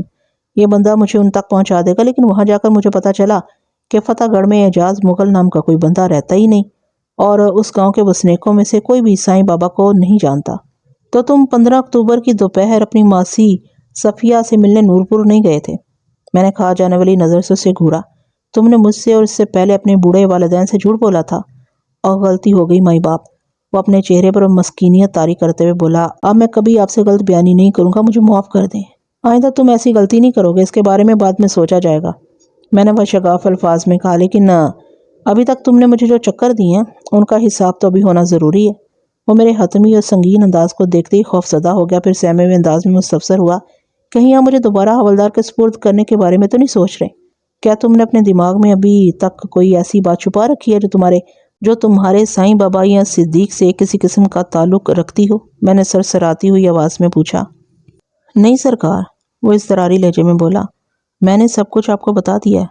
پھر تو حوالدار کا کام نظر نہیں آتا، میں نے اس کی آنکھوں میں دیکھتے ہوئے کہا۔ تمہارا مرشد تمہیں ماموں بنا کر کہیں غائب ہو گیا، جب تک وہ میرے ہتھے نہیں چڑھ جاتا تم سرکاری مہمان ہی رہو گے، البتہ تمہارے ساتھ کسی قسم کی سختی نہیں برتی جائے گی۔ اس نے ایک اطمینان بھری سانس خارج کی، پھر تشویش آمیز لہجے میں بولا، میں ادھر تھانے میں بند رہوں گا تو میرے اماں ابا کو میری فکر ہوگی، اور پنڈ والے بھی میرے بارے میں طرح طرح کی چمگوئیاں کریں گے۔ جب ناصرہ کو پتہ چلے گا کہ میں پولیس کی حراست میں ہوں تو وہ میرے بارے میں کیا سوچے گی؟ وہ اللہ کا شکر ادا کرے گی کہ تم سے جان چھوٹی، میں نے دل میں کہا، پھر زبان سے پوچھا، بس اس سے آگے؟ جی آپ کیا کہہ رہے ہیں؟ وہ حیرت بھری نظر سے مجھے دیکھتے ہوئے بولا، میں آپ کی بات سمجھ نہیں پایا۔ میں نے کہا، تم ناصرہ پر رک کیوں گئے؟ میں نے وضاحت کرتے ہوئے کہا، یہ بھی تو سوچو کہ ناصرہ سے تمہارے جو بچے پیدا ہوں گے وہ اپنے باپ کے کالے کرتوتوں کے بارے میں کیا خیال کریں گے، اور پھر ان کی اولادیں اپنے نانا اور دادا کو کس کماش کا انسان سمجھیں گی؟ آپ مذاق کر رہے ہیں نا؟ وہ شرمسار ہوتے ہوئے بولا۔ کیا ہمارے درمیان مذاق ایسا کوئی تعلق ہے؟ میں نے اسے آڑے ہاتھوں لیا۔ نہیں، وہ جلدی سے بولا، بس مجھے ایسا لگا تھا۔ تم وارث نگر کے وسنیکوں کی پرواہ نہ کرو، میں نے گہری سنجیدگی سے کہا، وہ جو سوچتے ہیں سوچنے دو، البتہ اگر تمہارے ماں باپ تمہیں ڈھونڈتے ہوئے تھانے پہنچ گئے تو میں انہیں سمجھا دوں گا کہ فکر مندی والی کوئی بات نہیں، میں نے ایک ضروری کام سے تمہیں تھانے میں روک رکھا ہے۔ وہ بے یقینی سے مجھے دیکھتے ہوئے بولا، کیا واقعی؟ میں نے اس بات میں سر ہلانے پر اکتفا کیا۔ وہ سرسراتی ہوئی آواز میں مستفسر ہوا، آپ مجھ سے کیا کام لینا چاہتے ہیں تھانے دار صاحب؟ سائیں بابا کی شناخت کا کام، میں نے ایک ایک لفظ پر دباؤ ڈالتے ہوئے کہا۔ وہ حیرت بھری الجھن سے میرا منہ تکنے لگا۔ ایک بات کا مجھے بخوبی اندازہ ہو گیا تھا کہ خادم حسین کا صدیق کے قتل سے براہ راست کوئی تعلق نہیں تھا۔ وہ اپنی بے وقوفی نما سادگی کے باعث سائیں بابا جیسے شاطر انسان کے ہاتھوں کا کھلونا بن گیا تھا۔ اب تک میں نے جو تحقیق اور تفتیش کی تھی اس کی روشنی میں سائیں بابا کا کردار سب سے زیادہ مشکوک اور پراسرار نظر آتا تھا۔ وہ چند ماہ پہلے کہاں سے آیا تھا یہ بات کسی کو معلوم نہیں تھی۔ وہ اچانک کہاں غائب ہو گیا تھا اس بارے میں بھی کوئی کچھ نہیں جانتا تھا، حتیٰ کہ کوئی ایک شخص بھی اس کے نام سے واقف نہیں تھا۔ پھر اس کا خادم حسین سے جھوٹ بلوانا اور اسے اپنے بارے میں غلط معلومات فراہم کرنا بھی اسی جانب اشارہ کرتا تھا کہ وہ کوئی شریف انسان ہرگز نہیں تھا۔ اگر کوئی شخص شریف نہ ہو تو پھر لامحالہ وہ بدمعاش ہوا کرتا ہے۔ مجھے اسی بدمعاش کی تلاش تھی۔ ایک حقیقت میرے علم میں آ گئی تھی کہ خادم حسین نے ناصرہ کے چکر میں سائیں بابا کی سب سے زیادہ خدمت کی تھی، یعنی وہ اپنے مرشد کے بہت قریب رہا تھا۔ اسی نقطے کو ذہن میں رکھتے ہوئے میں نے سپہر میں ایک پولیس اہلکار کو بھیج کر سرکاری مصور کو بلا لیا۔ نجیب اللہ نامی اس مصور سے میں پہلے بھی ایک کیس میں کام لے چکا تھا۔ میں نے نجیب اللہ اور خادم حسین کو ایک کمرے میں بٹھا دیا۔ نجیب اللہ اپنے فن میں ید تولا رکھتا تھا، خادم حسین اسے سائیں بابا کے حال و خط کے بارے میں بتانے لگا۔ نجیب اللہ کاغذ پر قلم چلاتے ہوئے خادم حسین سے مختلف سوال بھی کرتا جا رہا تھا۔ ان دونوں کی 2 گھنٹے کی کاری محنت کے بعد سائیں بابا کا ایک ایسا سکیچ وجود میں آ گیا جسے دیکھ کر خادم حسین بے سختہ بول اٹھا، یہ تو ہبہو سائیں بابا ہی ہے۔ میں نے ایک اطمینان کی سانس لی۔ اب میرے ہاتھ میں ایک ایسی چیز آ گئی تھی جس کی مدد سے میں سائیں بابا کو بنسبت زیادہ آسانی سے تلاش کر سکتا تھا۔ میں نے نجیب اللہ کو رخصت کیا تو طالب حسین اور خدیجہ بی بی ایک تانگے پر سوار ہو کر اپنے فرزند ارجمند کی خبر گیری کے لیے تھانے پہنچ گئے۔ میں نے خادم حسین سے کام لے لیا تھا، لہٰذا اسے خواہ حوالات میں بند رکھنے کی ضرورت نہیں تھی۔ میں نے اسے اس کے والدین کے ساتھ گھر جانے کی اجازت دے دی، تاہم خادم حسین کے رخصت ہونے سے پہلے میں نے 2 اہم کام کر ڈالے۔ میں نے کانسٹیبل سلیمان احمد کو اپنے پاس بلایا اور گہری سنجیدگی سے کہا، سلیمان، میں خادم حسین کو چھوڑ رہا ہوں، لیکن اس کی کڑی نگرانی بھی ضروری ہے۔ ابھی یہ مکمل طور پر شک کے دائرے سے باہر نہیں نکلا۔ آپ کا جو حکم ملک صاحب۔ وہ فرما برداری سے بولا، میں بالکل تیار ہوں۔ تم نے سادہ لباس میں خادم حسین کا سایہ بن جانا ہے۔ میں نے سمجھانے والے انداز میں کہا، تم ابھی وارث نگر کی جانب روانہ ہو جاؤ، تمہیں خادم حسین سے پہلے وہاں پہنچنا ہے۔ میں آدھے گھنٹے کے بعد اسے جانے کی اجازت دوں گا۔ آدھا گھنٹہ میرے لیے بہت ہے ملک صاحب، وہ پورے اعتماد انداز میں بولا، فکر نہ کریں، میں اس بندے کی تمام سرگرمیوں پر نگاہ رکھوں گا۔ شاباش۔ میں نے ستائشی نظر سے اس کی طرف دیکھا اور کہا، کسی بھی صورت میں تم نے خادم حسین کو اس گاؤں سے باہر نہیں جانے دینا۔ اس سلسلے میں کسی زور زبردستی سے بھی کام لینا پڑے تو تمہیں میری جانب سے کھلی چھٹی ہے۔ سمجھ گیا جناب، وہ ٹھوس انداز میں بولا۔ سلیمان کے جانے کے بعد میں نے خادم حسین کو اپنے کمرے میں طلب کر لیا۔ اس کے ماں باپ باہر برآمدے میں بیٹھے ہوئے تھے۔ میں نے ابھی تک خادم حسین کو ان سے ملنے نہیں دیا تھا۔ وہ میرے پاس آیا تو میں نے گمبھیر انداز میں کہا، تمہارے ماں باپ یا وارث نگر کے کسی وسنیک کوئی خبر نہیں کہ حوالات میں تمہارے ساتھ کیا گزری ہے؟ تم بھی باہر جا کر کسی سے ان معاملات کا ذکر نہیں کرنا۔ سمجھ میں آ رہا ہے نا میں کیا کہہ رہا ہوں؟ چنگی طرح سمجھ رہا ہوں تھاندار صاحب، وہ ممنونیت بھرے لہجے میں بولا۔ میں آپ کا یہ احسان زندگی بھر یاد رکھوں گا۔ مجھے تمہاری بات کا یقین اس وقت آئے گا جب تم بندے دا پتر بن کر دکھاؤ گے۔ میں نے سنسنی خیز لہجے میں کہا، یہ نہ سمجھنا میں تمہاری طرف سے اپنی آنکھیں بند کر لوں گا۔ میں آپ کو کبھی شکایت کا موقع نہیں دوں گا، وہ گہری سنجیدگی سے بولا۔ دن پر دن اور مہینے پر مہینے اگلی صبح میں نے کانسٹیبل کو شہر بھیج کر خادم حسین کے مرشد کے سکیچ کی نصف درجن کاپیاں بنوائیں اور نور پور، چمن آباد، فتح گڑھ کے علاوہ آلد والے کے دوسرے گاؤں دیہات میں سائیں بابا کی تلاش کا کام شروع کروا دیا۔ دن پر دن اور مہینے پر مہینے گزرنے لگے، حتیٰ کہ نیا سال بھی شروع ہو گیا، لیکن میں تلاش بسیار کے باوجود بھی سائیں بابا کی گرد تک کو نہیں پا سکا تھا۔ یہی بات سمجھ میں آ رہی تھی کہ وہ شیطان اپنا کام کرنے کے بعد کسی دور دراز کے ضلع کی طرف نکل گیا تھا۔ صدیق مرڈر کیس نے مجھے حد درجہ مایوس کیا تھا۔ میں ذہنی دباؤ میں رہنے لگا تھا۔ اپنی ناکامی کے بارے میں سوچ سوچ کر میرا سر دکھنے لگتا تھا اور اعصاب تو ہر لمحہ تار کے مانند تنے رہتے تھے۔ مجھے یہی محسوس ہونے لگا تھا کہ صدیق کی موت ایک معمہ بن کر محکمہ جاتی فائلوں کے پیٹ میں اتر جائے گی۔ اللہ اللہ خیر صلی اللہ کا مجھ پر ایک خاص کرم ہے کہ میں بدترین حالات میں بھی اس کی رحمت سے نا امید نہیں ہوتا۔ یہ ٹھیک ہے کہ زمینی حقائق کی روشنی میں اس کیس کو منطقی انجام تک پہنچانے میں سرخرو نہیں ہو پایا تھا، لیکن میرے دل کے کسی کونے میں یہ یقین جاگزیں تھا کہ کبھی نہ کبھی اور کہیں نہ کہیں کوئی راستہ تو نکلے گا، اور پھر واقعتاً ایسا ہو بھی گیا۔ وہ ماہ مارچ کا آخری عشرہ تھا۔ موسم بہار کا آغاز ہو چکا تھا۔ ایک روز میں تھانے میں بیٹھا روزمرہ کے کام نپٹا رہا تھا کہ کانسٹیبل نے آ کر مجھے بتایا، ملک صاحب، خادم حسین آپ سے ملنے آیا ہے۔ کون خادم حسین؟ غیر ارادی طور پر میرے منہ سے نکلا۔ وہ جس کی شکل لنگور جیسی ہے۔ کانسٹیبل نے میری یادداشت کو ریفریش کرتے ہوئے بتایا، 4-6 ماہ پہلے آپ نے صدیق کے قتل کے سلسلے میں اسے تھانے بلا کر اس کی خوب چھترول کروائی تھی۔ ہاں مجھے یاد آ گیا۔ میں نے کہا، بھیجو اسے میرے پاس۔ کانسٹیبل مجھے سیلیوٹ مارنے کے بعد رخصت ہو گیا۔ 2 منٹ کے بعد ناصرہ کا عاشق خادم حسین میرے سامنے حاضر ہو گیا۔ رسمی لیکس کے بعد میں نے اسے پوچھا، اس طرف کیسے آنا ہوا خادم حسین؟ تھانے صاحب، آج سے لگ بھگ 6 ماہ پہلے آپ نے میرے ذمہ کام لگایا تھا، وہ دبے دبے جوش کے ساتھ بولا۔ میں اسی سلسلے میں حاضر ہوا ہوں۔ میں سیدھا ہو کر بیٹھ کے اس کی آنکھوں میں دیکھتے ہوئے استفسار کیا، کیا تم نے سائیں بابا کا سراغ پا لیا ہے؟ مجھے ایسے ہی لگتا ہے تھانے دار صاحب، وہ متذبذب انداز میں بولا، لیکن میرا ذہن بری طرح الجھا ہوا ہے۔ مجھے کھل کر بتاؤ، معاملہ کیا ہے؟ چند روز پہلے صدیق مرحوم کی بیوہ کلثوم نے شادی کر لی ہے، تو اس میں ایسی پریشانی والی کون سی بات ہے؟ میں نے اس کی بات مکمل ہونے سے پہلے اس سرسری انداز میں کہا، عدت کی مدت پوری ہونے کے بعد وہ کسی بھی مرد کے ساتھ شادی کرنے کا حق رکھتی ہے۔ کیا تم اس وجہ سے الجھ رہے ہو کہ یہ کلثوم کی تیسری شادی ہے؟ نہیں جناب، وہ اپنی گردن کو نفی میں چھٹکتے ہوئے اصراری لہجے میں بولا، کلثوم کی عدت یا اس کے حق کا معاملہ نہیں ہے یہ۔ تو پھر؟ میرے الجھنے کی باری تھی۔ تمہاری پریشانی کا سبب کیا ہے خادم حسین؟ عارف جٹ، وہ انکشاف انگیز لہجے میں بولا، بس بندے کی وجہ سے بہت زیادہ الجھ کر رہ گیا ہوں۔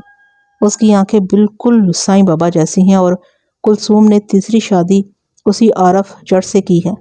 عارف جٹ کے نام سے میرے ذہن میں روشنی کا ایک تیز جھماکا ہوا، اور فوراً سے بیشتر مجھے یاد آ گیا کہ کلثوم نے مجھ سے اس بندے کا ذکر کیا تھا۔ اس نے مجھے بتایا تھا کہ وقوع کی شام سے تھوڑی دیر پہلے صدیق اپنے ایک دوست عارف چٹ سے ملنے چمن پور گیا تھا کہ اب کلثوم کے تیسرے شوہر عارف چٹ کا تعلق موضع چمن آباد سے ہے۔ اب تو جناب کلثوم کا تعلق بھی چمن آباد ہی سے ہے، عمانی حیض لہجے میں بولا۔ کیا مطلب ہے تمہارا؟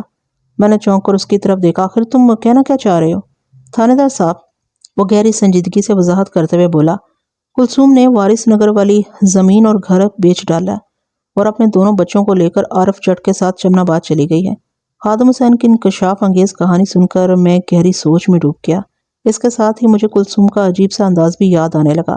اس تمام عرصے میں کلثوم نے وہ سرگرمی نہیں دکھائی تھی جو کسی بیوہ کا حادثہ ہوتی ہے۔ وہ اپنے شوہر کی المناک موت پر رنجور تو تھی، تاہم اس کی افسردگی میں گہرائی مجھے نظر نہیں آتی تھی۔ اگلے ہی لمحے میرے ذہن میں خطرناک سوال نے سر اٹھایا، تو کیا صدیق کی موت میں کلثوم کا بھی ہاتھ ہے؟ آپ کی سوچ میں غرق ہیں تھانے دار صاحب؟ خادم حسین کی آواز نے مجھے چونکا دیا۔ میں یہ سوچ رہا تھا کہ تمہیں کوئی غلط فہمی بھی تو ہو سکتی ہے۔ میں نے صورتحال کو سنبھالا دیتے ہوئے بڑے اعتماد سے کہا۔ میرا اشارہ عارف چٹ کی آنکھوں کی طرف ہے۔ نہیں سرکار، میں سائیں بابا کی آنکھوں کو ہزاروں آنکھوں میں بالکل لگ پہچان سکتا ہوں، وہ پروسوک انداز میں بولا۔ اگر عارف چٹ کے چہرے پر داڑھی نکل آئے اور وہ اپنے سر کے بالوں کو بے ترتیب بڑھانے کے ساتھ ہی میلے کچیلے لباس میں ننگے پاؤں کسی درخت کے نیچے بیٹھ جائے تو وہ بہو سائیں بابا ہی نظر آئے گا۔ اور اگر سائیں بابا اپنی داڑھی منڈوا کر سر کے بالوں کو مہذب انداز میں کٹوانے کے بعد نہا دھو کر صاف ستھرا لباس پہن لیتا تو وہ بہو عارف چٹ دکھائی دیتا۔ میں نے ٹھہرے ہوئے لہجے میں کہا، ہے نا؟ خادم حسین نے بے سختہ اس بات میں سر ہلایا۔ عارف چٹ پر ہاتھ ڈالنے کے لیے مجھے ایک چھوٹا سا ڈرامہ رچانا پڑا۔ کلثوم نے مجھ سے آدھا سچ بولا تھا، یعنی عارف چٹ نامی شخص موضع چمن آباد میں ایک حقیقی وجود رکھتا تھا اور وہ وہاں پر مویشیوں کی خرید و فروخت کا کام ہی کرتا تھا۔ اس نے باقاعدہ ایک باڑہ بنا رکھا تھا جہاں پر وہ اپنے مویشیوں کو رکھا کرتا تھا۔ عارف کے بارے میں مکمل معلومات حاصل کرنے کے بعد پتہ چلا کہ وہ مقتول صدیق کا دوست نہیں تھا، بلکہ رشتے میں وہ کلثوم کا دیور لگتا تھا، یعنی کلثوم کے پہلے شوہر آفتاب کا چھوٹا بھائی۔ میں نے عارف کو چھاپنے کے لیے ایک جامع منصوبہ بنایا اور سادہ لباس میں کانسٹیبل کے ساتھ اس کے باڑے میں پہنچ گیا۔ ہم نے خود کو مویشیوں کا خریدار ظاہر کیا اور عارف سے مختلف جانوروں کی قیمتیں پوچھنے لگے۔ اسے ہم پر ذرا سا بھی شک نہیں ہوا تھا کہ ہمارا تعلق پولیس ڈپارٹمنٹ سے ہے۔ چند منٹ تک خریداری کا ڈھونگ رچانے کے بعد میں نے عارف چٹ کی آنکھوں میں دیکھتے ہوئے سنسنی خیز لہجے میں کہا، سائیں جی، آپ اپنے جانوروں کے بہت زیادہ دام بتا رہے ہیں، لگتا ہے ہمارے بیچ سودا بنے گا نہیں۔ سائیں جی کے الفاظ پر وہ اس طرح اچھلا جیسے میں نے اس کے ہاتھ میں ہائی وولٹیج کا بجلی کا ننگا تار تھما دیا ہو۔ بے سختہ اس کے منہ سے نکلا، یہ آپ کیا کہہ رہے ہیں؟ وہی جو تم نے سنا۔ میں نے ایک لفظ پر زور دیتے ہوئے کہا، میرا نام ملک صفدر حیات ہے اور میں اس علاقے کا تھانہ انچارج ہوں۔ بتاؤ تم نے صدیق کو کیوں قتل کیا تھا؟ میرے اس سلگتے ہوئے سوال کا جواب دینے کی بجائے اس نے باڑے کے دروازے کی سمت دوڑ لگا دی۔ عارف چٹ کی اس فراری حرکت نے خادم حسین کے بیان پر تصدیق مہر ثبت کر دی۔ وہ وہی ڈھونگی تھا جس نے سائیں بابا بن کر چند ماہ وارث نگر کے باہر شیشم کے درخت کے نیچے دھرنا دیا تھا۔ میں وہاں چنا پاپڑی بیچنے نہیں آیا تھا جو عارف کو بآسانی فرار کا موقع فراہم کر دیتا۔ اس نے جیسے ہی وہاں سے بھاگنے کی کوشش کی، میں نے اس کی ٹانگوں میں اپنے پاؤں کا اڑنگا لگا دیا، جس کے نتیجے میں وہ ڈگمگایا اور منہ کے بل باڑے کے کچے اور گیلے فرش پر گرا اور ہمارے تکلیف کے مجھے مغالطات میں تولنے لگا۔ میں نے اسے زمین سے اٹھنے کا موقع نہیں دیا اور کانسٹیبل سلیمان کی مدد سے فی الفور اسے ہتھکڑی پہنا دی۔ اس کی حالت دیدنی تھی۔ مجھے اس کی آنکھوں میں خوف کے سائے لہراتے دکھائی دیے۔ وہ منت ریز لہجے میں بولا، تھانے دار صاحب، میں آپ سے ایک ضروری بات کرنا چاہتا ہوں۔ کیا مجھے رشوت دینے کی کوشش کرنے والے ہو؟ نہیں جی، وہ جلدی سے بولا، میں آپ کو بتانا چاہتا ہوں کہ صدیق کوئی اچھا انسان نہیں تھا، اس کا زندہ رہنا بہت ہی خطرناک تھا۔ تو تم اپنی زبان سے اقبال جرم کر رہے ہو؟ میں نے اس کے چہرے پر نگاہ جما کر کڑے لہجے میں پوچھا۔ تھانے دار صاحب، میں نے جو کیا وہ بے حد ضروری ہو گیا تھا، وہ بھیگی ہوئی آواز میں بولا۔ آپ میری کہانی سنیں گے تو مجھ سے اتفاق کرنے پر مجبور ہو جائیں گے۔ میں کسی بھی شفاق شخص کی درد بھری کہانی سن کر اسے کسی برے سے برے انسان کی جان لینے کی اجازت نہیں دے سکتا۔ میں نے دو ٹوک انداز میں کہا، تمہیں جو بھی کہنا ہے تھانے جا کر کہنا، یہاں پر تم سے کوئی بات نہیں ہو سکتی۔ وہ میری منت سماجت کرتا رہا، لیکن میں نے اس کی کوئی پرواہ نہ کی اور اسے گرفتار کر کے تھانے لے آیا۔ عارف چٹ کو دلاور حسین کے حوالے کرنے کی ضرورت پیش نہیں آئی تھی۔ وہ اپنی زبان سے صدیق کو قتل کرنے کا اقرار کر چکا تھا۔ اس نے اتنا سنگین قدم کیوں اٹھایا، وہ سب میں نے اس کے اقبالی بیان میں درج کر لیا۔ اس کا خلاصہ میں آپ کی خدمت میں پیش کرتا ہوں۔ جیسا کہ میں نے بتایا، عارف چٹ کلثوم کا دیور تھا۔ اس نے مجھے بتایا کہ صدیق انتہائی بد کردار اور غلیظ انسان تھا۔ اتنا موذی اور بغیرت کہ زمین کو اس کے ناپاک وجود سے نجات دلانا ضروری ہو گیا تھا۔ اس نے زمین اور مکان کے لالچ میں کلثوم سے شادی کی تھی۔ آفتاب مرنے سے پہلے 10 ایکڑ زرعی اراضی اور ایک کشادہ مکان کلثوم کے لیے چھوڑ گیا تھا۔ عارف کلثوم کی صدیق سے شادی کے لیے راضی نہیں تھا، لیکن کلثوم چونکہ فیصلہ کر چکی تھی، لہٰذا عارف نے کلی مخالفت بھی نہیں کی۔ اگر معاملہ زمین و جائیداد کی حوث تک محدود رہتا تو بھی گوارا تھا، مگر صدیق نے تو انسانیت کو ہی ملیا میٹ کر دیا تھا۔ جب کلثوم سے اس کی شادی ہوئی تو فرزانہ کی عمر محض 9 سال تھی۔ فرزانہ کلثوم کے پہلے شوہر یعنی عارف کے بڑے بھائی آفتاب کی اولاد تھی۔ صدیق نے ابتدا میں تو فرزانہ کو اپنی بیٹی بنا لیا تھا، لیکن وقت گزرنے کے ساتھ ساتھ جیسے جیسے فرزانہ جوان ہونے لگی تو صدیق کی نیت میں غلاظت اترنے لگی۔ وہ اسے بیٹی کی نگاہ سے نہیں بلکہ ہوس کی نظر سے دیکھنے لگا۔ فرزانہ پر جوانی بھی خاص مہربان تھی، وہ اپنی عمر سے 4-5 سال بڑی دکھائی دیتی تھی۔ کلثوم کو صدیق کے ناپاک ارادوں کا اندازہ ہو چکا تھا، لیکن وہ اپنی بیٹی کی عزت کی حفاظت کے لیے کچھ کرنے کی پوزیشن میں نہیں تھی۔ بالآخر اس نے فرزانہ کی شادی کا فیصلہ کر لیا، لیکن صدیق کی نیت میں چونکہ کھوٹ تھا، اس لیے وہ فرزانہ کے لیے آنے والے ہر رشتے میں کیڑے نکالنے لگا۔ جب پانی سر سے گزرنے لگا تو کلثوم نے اپنا دکھڑا عارف کو کہہ سنایا۔ اس کے بعد جو کچھ ہوا وہ آپ کے سامنے ہے، آپ خود سوچیں تھانے دار صاحب۔ اپنے بیان کے اختتام پر عارف جٹ نے جذبات سے معمور لہجے میں کہا، کیا صدیق جیسے شیطان صفت انسان کو جینے کا حق تھا؟ میں نے جو کیا اس کا مجھے ملال نہیں۔ میں نے صدیق کو جہنم واصل کر کے اپنے مرحوم بھائی آفتاب کی روح کو سکون پہنچایا ہے۔ صدیق ایسی ہی بدترین اور عبرتناک موت کے قابل تھا۔ آپ مجھے جو بھی سزا دینا چاہیں میں اس کے لیے تیار ہوں۔ کسی باضمیر انسان کے پاس سب سے قیمتی چیز اس کی عزت ہی تو ہوتی ہے۔ جب کسی کی عزت داؤ پر لگ جائے تو پھر اس قسم کے ہنگامی اقدام کرنے ہی پڑتے ہیں تھانے دار صاحب۔ عارف جٹ کی جذباتی تقریر کے جواب میں نے ٹھہرے ہوئے لہجے میں کہا، اس کے باوجود بھی غبار خاطر کے پیش نظر کسی باضمیر انسان کو اس بات کی اجازت نہیں دی جا سکتی کہ وہ قانون کو اپنے ہاتھ میں لے۔ یہ آپ کا اور آپ کے قانون کا فلسفہ ہوگا جناب۔ وہ گہری سنجیدگی سے بولا، مجھے جو مناسب لگا وہ میں نے کیا۔ مجھے اس بات کا اطمینان ہے کہ بیوی کی شکل میں کلثوم اور بیٹی کی صورت میں فرزانہ کی عزت محفوظ ہو گئی ہے۔ کیا تمہارا یہ اطمینان جیل کی سنگلا دیواروں کے پیچھے بھی قائم و دائم رہے گا؟ میں نے چپتے ہوئے لہجے میں استفسار کیا۔ وہ بے پرواہی سے بولا، میں نے اس بارے میں سوچا نہیں۔ آخری سوال، میں نے اس کی آنکھوں میں جھانکتے ہوئے پوچھا، کیا تمہارے صدیق چھٹکارا منصوبے میں کلثوم بھی شامل تھی؟ اس کے تعاون کے بغیر تو یہ ممکن نہیں تھا۔ عارف جٹ کے اس جواب پر میں گہری سانس لے کر رہ گیا۔ جرم آخر جرم ہی ہوتا ہے، چاہے اسے کتنے بھی خلوص نیت کے ساتھ کیوں نہ کیا جائے۔ عارف جٹ کے خلاف چالان تیار کرنے سے پہلے میں نے کلثوم سے تنہائی میں ایک طویل ملاقات کی تاکہ عارف کے بیان کی تصدیق کر سکوں۔ کلثوم نے روتے ہوئے مجھے جو کچھ بتایا وہ عارف کے بیان سے مختلف نہیں تھا۔ میں نے کافی غور و خوض کے بعد عارف جٹ کے خلاف پرچہ کاٹ کر اسے حوالہ عدالت کر دیا۔ میں آپ کو ہرگز یہ نہیں بتاؤں گا کہ میں نے عارف کے جرم کے ذیل میں کون کون سی دفعات لگائی تھیں۔ ذہین ناظرین اپنی ذہانت کے گھوڑے دوڑائیں اور یہ اندازہ لگانے کی کوشش کریں کہ عدالت نے عارف جٹ کو کیا سزا سنائی ہوگی۔ کمنٹ باکس میں ضرور بتائیے گا، اور اگر کیس پسند آیا ہو تو لائک ضرور کیجیے گا اور ویڈیو کو شیئر بھی کیجیے گا، اور جو چینل پر نئے ہیں جلدی سے چینل کو سبسکرائب بھی کر لیجیے گا اور بیل کے آئیکن کو بھی لازمی سے پریس کیجیے گا، اور مجھے اجازت دیجیے ایسے ہی کسی دلچسپ کہانی تک کے لیے۔ اللہ حافظ۔